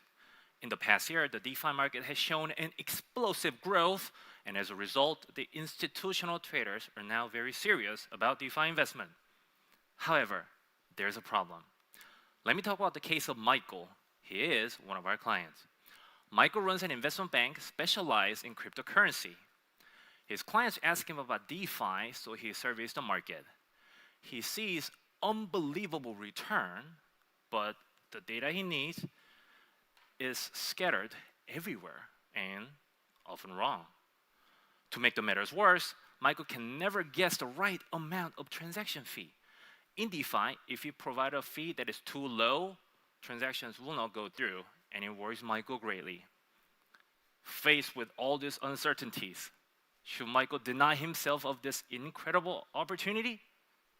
No, of course not. We are Data Republic, and we provide a Bloomberg terminal for DeFi. Our DeFi terminal aggregates the data into one place, verifies it to make sure it is accurate, and takes the guesswork out of a fee estimation process by recommending the correct amount. So now, all Michael has to do is to look for an interesting investment opportunity based on the data he can trust. He then decides how much he'd like to invest and the composition of the investment. He can track all his investment in one place, and he could withdraw anytime he wants, quickly. Data Republic has 3 ways to make money: fee from the data terminal subscription, and fee from the transaction volume, and charging commission from the client, depending on the client's need. According to the DeFi CoinGecko.com, the DeFi market had reached $80 billion. That is up nearly 130 times compared to a year ago. The 24-hour trading volume had reached $15 billion.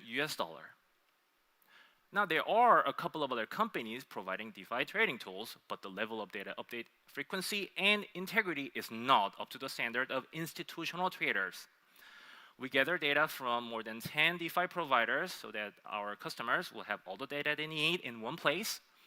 And we are the only one providing data every 15 seconds, which is almost as good as it can be since the Ethereum block updates also every 15 seconds.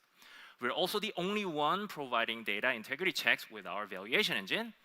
And we also provide advanced transaction control that institutional investors require.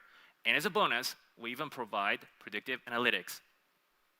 Hi, I'm Seong-min founder and CEO of Data Republic. I have a deep background in both the blockchain and artificial intelligence.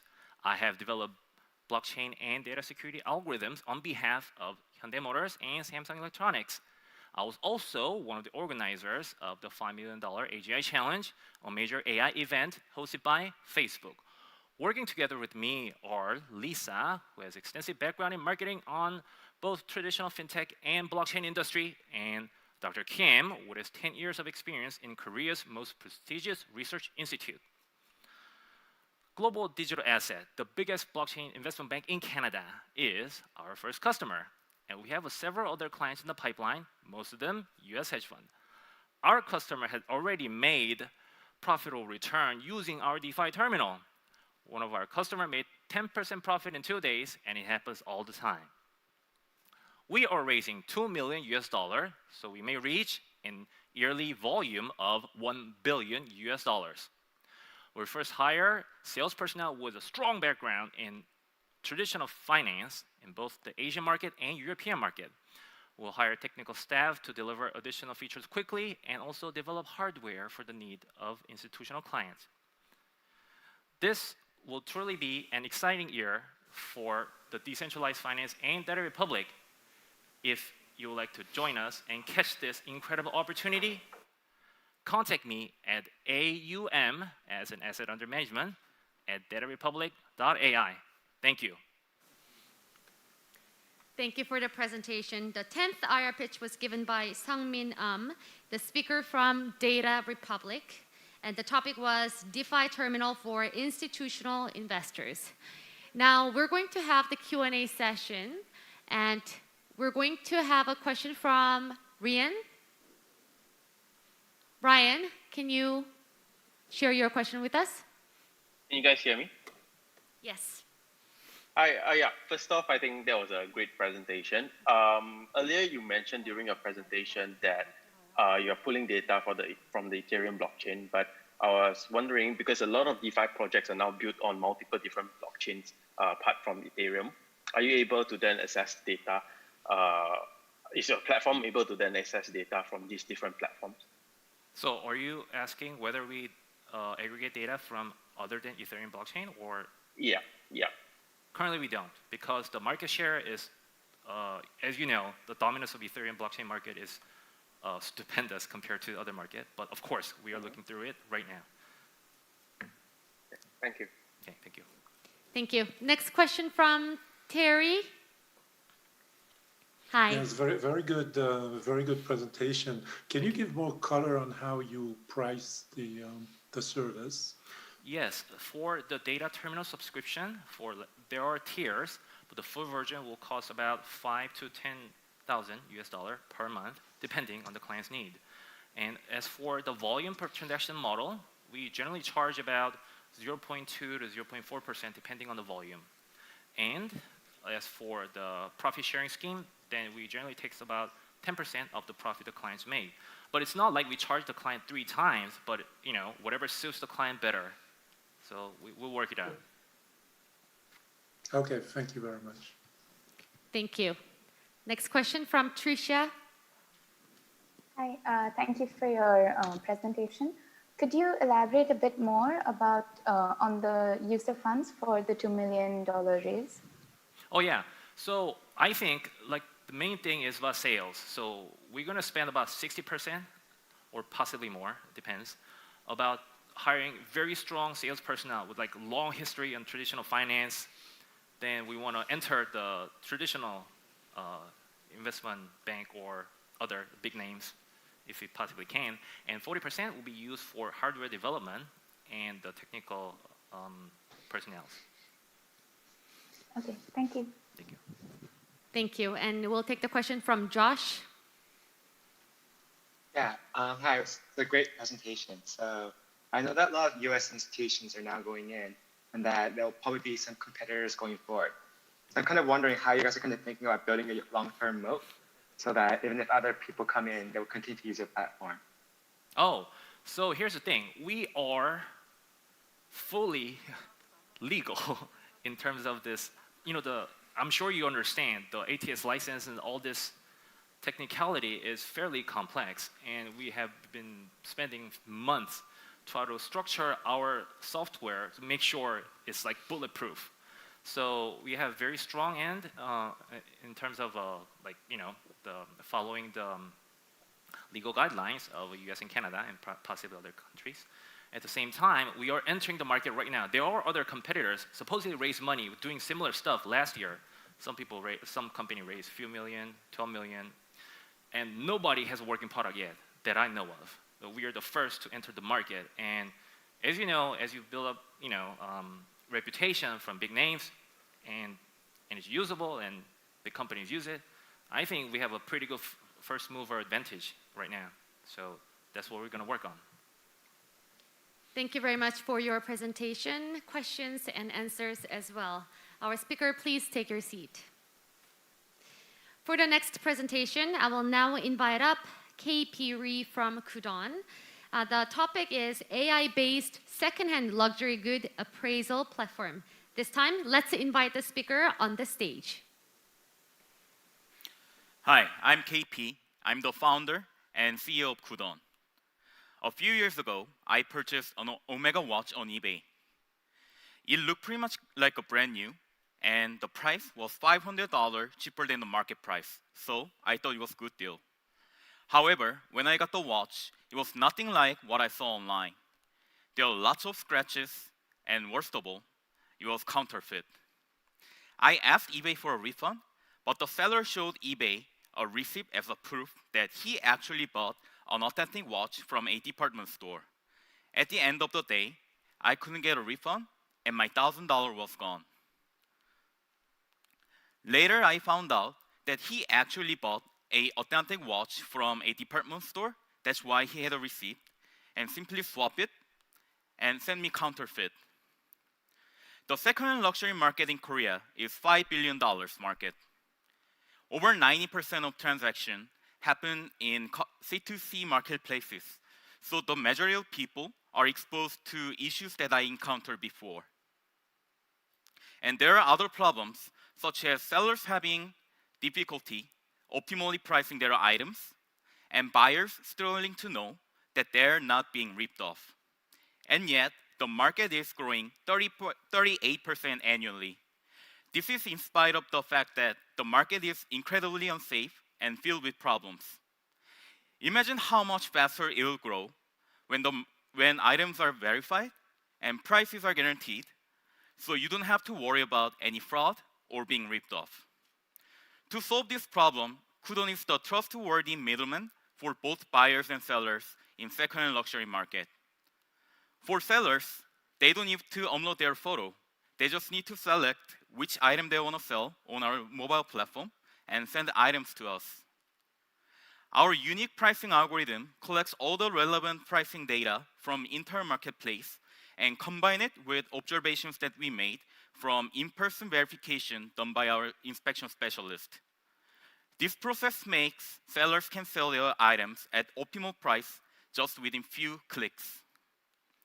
For buyers, the benefit is that they can get well-priced, authentic second-hand luxury item, which condition is exactly same as what they saw on our application. Every item that we sell goes through authentication process. And right after that, we carefully package them and store in our Kudon's warehouse to preserve its original condition until it is sold. We take 14.9% from the seller when item is sold, and average order value on our platform is $600. We are competing with two types of competitors in Korea. The first is C2C marketplaces. People here sell all kinds of items, such as cars, furniture, home electronics, and even counterfeit products. So as you can see, it's not a great environment to buy and sell second-hand luxury items. The other type is that brick and mortar stores. They do provide authentication service for second-hand luxury items, but since they operate mainly offline, customer cannot easily find product that they want, and prices differ from place to place, even for the same product. I started my entrepreneurial journey early on, working at Butler Venture Accelerator in Boston. And before I started Kudon, I was a business development lead at a tech startup. Now I'm with 9 full-time staff members working in authentication, logistics, and software development. We have validated market and proved our teamwork and technological advancement. We received seed funding from Primer and CNT Tech, leading startup accelerators based in Korea. Our monthly GMV now is $60,000 US. Throughout the last year, we grew 20 times, and we grew 30% every month throughout the last quarter. Now we are looking to raise $2 million in fundraising to reach our next goal, which is $1 million monthly GMV. So please contact KP at kudon.com if you are interested in our vision. Thank you. Thank you for the wonderful presentation. The 11th IR pitch was given by KP Ri and the speakers from Kudon. The topic was AI-based second-hand luxury good appraisal platform. Now it's time for the Q&A session, and let's take the question from Josh. Hi, Josh.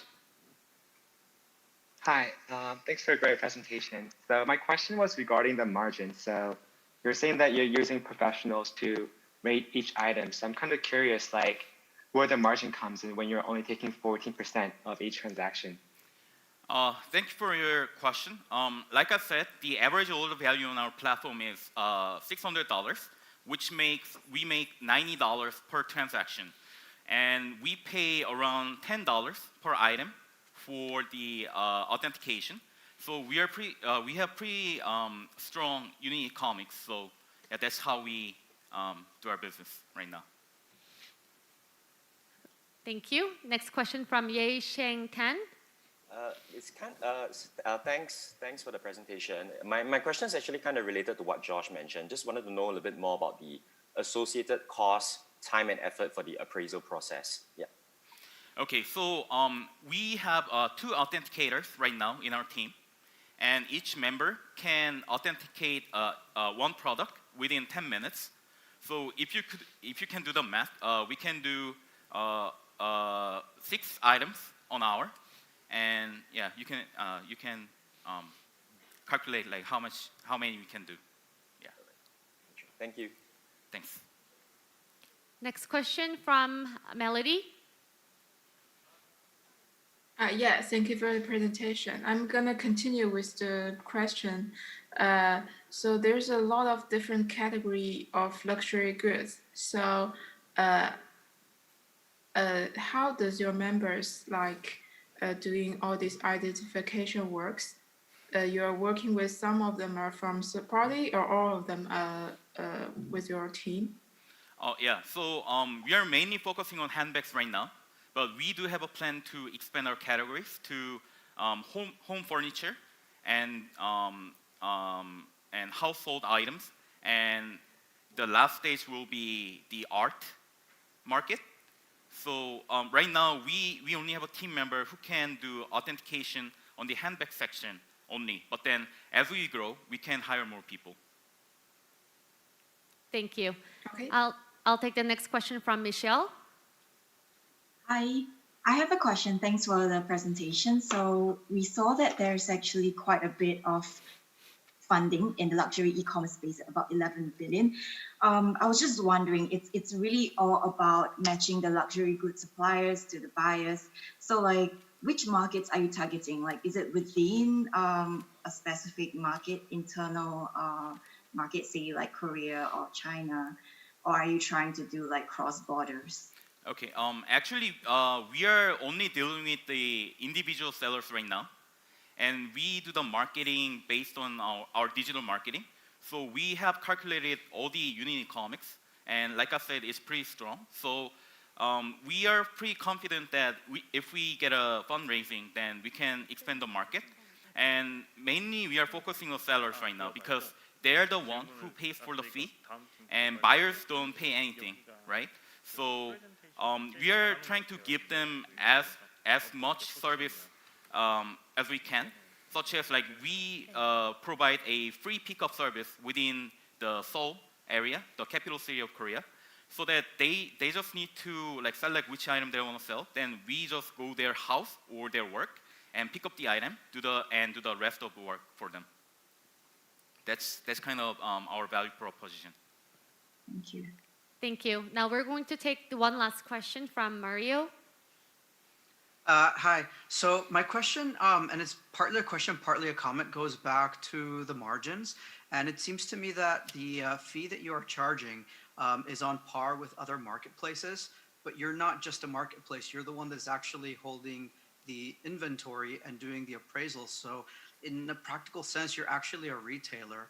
And retailers usually have much larger margins, anywhere from 40 to 60 to 70%. So the question / comment is, do you think that your sellers and your buyers would be willing to accept for you to do something along the lines of a 25% sales commission plus 10% for the appraisal process? This would provide you with the funds for appraising and storing in a warehouse and then actually receiving a return for yourself and for your investors. Okay, thanks for your question. So we are directly competing with 2 types of competitors, like I said. And C2C marketplaces, they are just like online marketplaces, so not a direct competitor for us. And the most important competitors would be the brick and mortar stores, and they do provide like similar service to like us, but then they have like all the stores all over the area, so they're not good at managing their operational cost. So their commission fee is from 12% to 40%, because they cannot like centralize their authentication professionals, right? And our strength is that we bring all the professionals in one place so that we can like maximize our or optimize our operational cost. That's why we get a lower cost and still get make a profit out of it.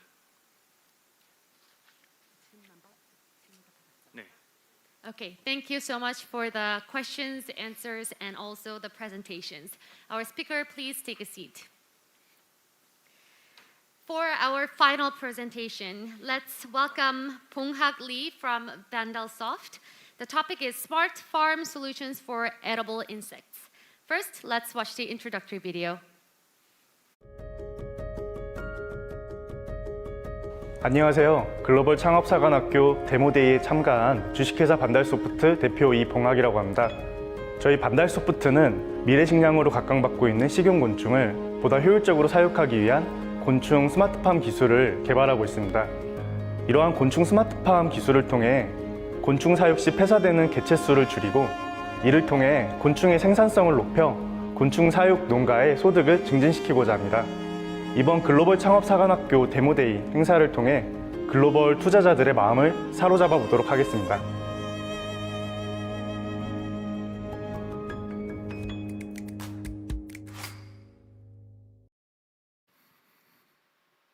Hi, I'm Bong-hak Lee, CEO and founder of Vandalsoft. A few years ago, my father brought a box of crickets home, and he told me that just a little quantity of insects provide a huge amount of nutrition. So we started insect farm, and we bred 20,000 baby crickets, but only 4,000 crickets survived. In fact, up to 80% of the crickets would die before harvest due to their hypersensitive to their environment. And we found out that this is the most serious problem for anyone who breeding insects. At the moment, I realized that smart farm technology for breeding insects could solve this problem. This is why I started this business and making insect breeding device. Our insect breeding device is designed to solve the problem of traditional method of breeding insects.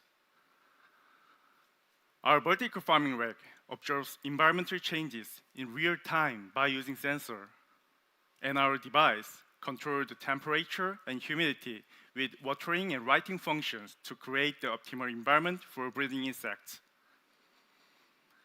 And we also developed a mobile app to monitor the farm and control the devices installed in the farm. This table shows the differences between the traditional method of breeding insects and our solution. Not only has death rate been reduced, but also maintenance time and the cost can be cut by half. Another strength of Vandalsoft is collecting data while breeding insects. We can use this data to continually optimize the farm environment for breeding insects. Currently, we are running 14 insect breeding devices in insect farms, and we are collecting 5,000 pieces of data every day, and 2 million pieces of data are collected annually, and 4 million crickets are produced every year with our products. In 2021, the global insect market reached $3 billion. And in domestic market, which is our first target, there are over 2,000 insect farms. And Korean government is spending $10 million on this industry this year, and we are ready to take advantage of this opportunity.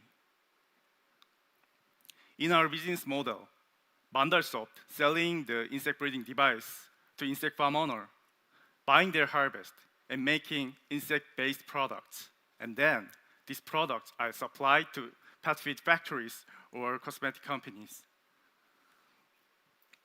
This year, we are going to accomplish $3 million by selling the insect breeding device for animal feed market. And in 2025, we are going to expand from the animal feed market to edible insect market by selling sales target by $50 million. For the last 3 years, we achieved a wide range of growth, contracts with the insect companies and cooperating with them.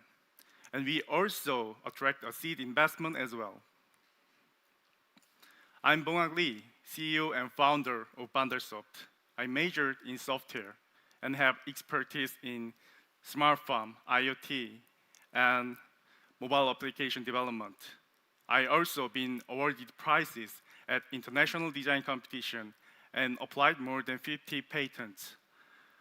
My team member who specialize in smart farm, software, and design. So we are confident in our products, and we believe that Bandersoft can be a leader in insect industry. We are looking for an investment of $1 million to develop and sell our products. If you relate with our vision, you can send us an email to bongak@bandersoft.com. Thank you. Thank you very much for the wonderful presentation. The topic was Smart Farm Solutions for Edible Insects. Now we're going to have a Q&A session. First question from Tricia. Hi. Thank you so much for your presentation. So we've seen a lot of cricket farming companies across Cambodia, Vietnam, and even Thailand as well. And what we've noticed is that they're all focused on different parts of the value chain. So some are focused purely on breeding, some are focused on distribution, and then on different products. So my question to you is, what is your strategy regarding the focus between these three sort of segments? And the $1 million, which part of this would it be targeted towards? So the first part of the question you were asking about, what is our strategy to integrate the three parts? Yes. Could you repeat Which that part, part please? would you be focusing on first? And then how much of the investment would go towards either the breeding, or is it towards product development, or finding distributors and Okay, got it. Vandalsoft suppliers is and export contracts, things like that? Because it's a very large. Vandalsoft focuses on hardware and software development, and we focus on optimizing the insect breeding algorithm with the data we collect. So Vandalsoft is a software company, but we have an incorporated company called Twinstar Farm, which we apply our technology and we do our research and development there, and we produce the crickets and also we distribute them. So we actually have both parts of the market chain. And in the future, when we get the investment, we are thinking about merging the two companies and having a better control of the whole scenario. And the second part of your question was, sorry, could you repeat it? Yeah, just the use of funds for the 1 million investment. Oh, with the 1 million that we receive, we're going to build a bigger farm because our current farm, we can't keep up to the demand. There's more demand than we can supply. So we're going to build a bigger farm and we're going to apply our technology there. And with this farm, we believe we can also achieve other goals of marketing and distribution. And if we have a bigger farm with our most current technology, we believe that it would be a better way to convince potential buyers as well. Thank you for your question and answer. Now we're going to take the question from Josh Lee. Josh? Yeah, thanks for a great presentation. So my question was regarding just where you can distribute it to. So in the States, there was a startup called Exo that made protein bars out of crickets that did pretty well. But as you know, there's a number of cricket farms and companies like this growing, and kind of wondering where you're looking to sell your product to. Our ultimate goal is to sell to the edible insect market, but currently we are selling to the insect feed market. So insect for reptile pets, for low allergy pet feed for dogs and cats, and other demand in the livestock market. Thank you for your question and answer. So our speaker, please take your seat. And now we're all done with the 12 IR speeches. So we have finished the IR presentations of the fourth and final round of 3 startups. This is time from the Accelerator, SOSV. So Mr. Owens, so what do you think about all the presentations? I think what we've seen here today is a masterclass on how to give an excellent startup pitch. If you look at the pitches across today, you'll see a pattern among all of them, really. They follow the similar pattern, and that pattern is that they have a big problem that they're solving, and they have a big market where they can apply their technology, and they explain to you how their team is positioned well to execute. And so when you can do that simply, clearly, and with passion, that's how you get investors taking out their checkbooks. Okay, so which part were you most excited about to watch the presentations? It's just such a satisfying feeling to be able to see the startup founders there on the stage and really delivering their pitch and debuting to such a wide audience. Okay, thank you. And Taeyong, you've seen 12 presentations today. Yeah. In overall, what do you think? I'm so moved because I know English pitch is very difficult for Korean founders, and I have experience like this 6 years ago, and I was like, oh, shivering. Yeah. So amazing. Our teams were amazing. So yeah. Yes, I also agree. I think all the presenters from startups, I think they did wonderful job because we have such an amazing 4 accelerators, and everyone was so passionate. I think that made the biggest difference.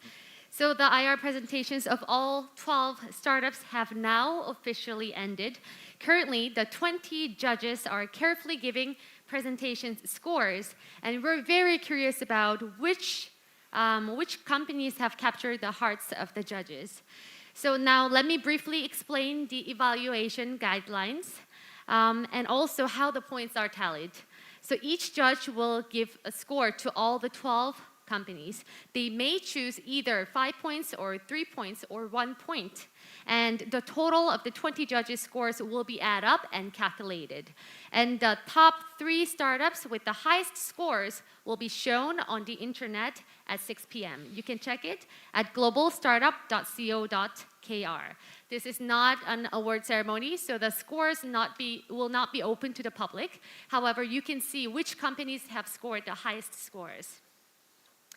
So the graduation ceremony for the first cohort of the Global Startup Academy will be held from 10 a.m. tomorrow. The graduation ceremony will be also streamed on the Ministry of SMEs and Startups official YouTube channel as well. Thank you so much for joining us today, and thank you for your passionate presentations as well. This is the end of today's event, and thank you very much. Bye. Bye.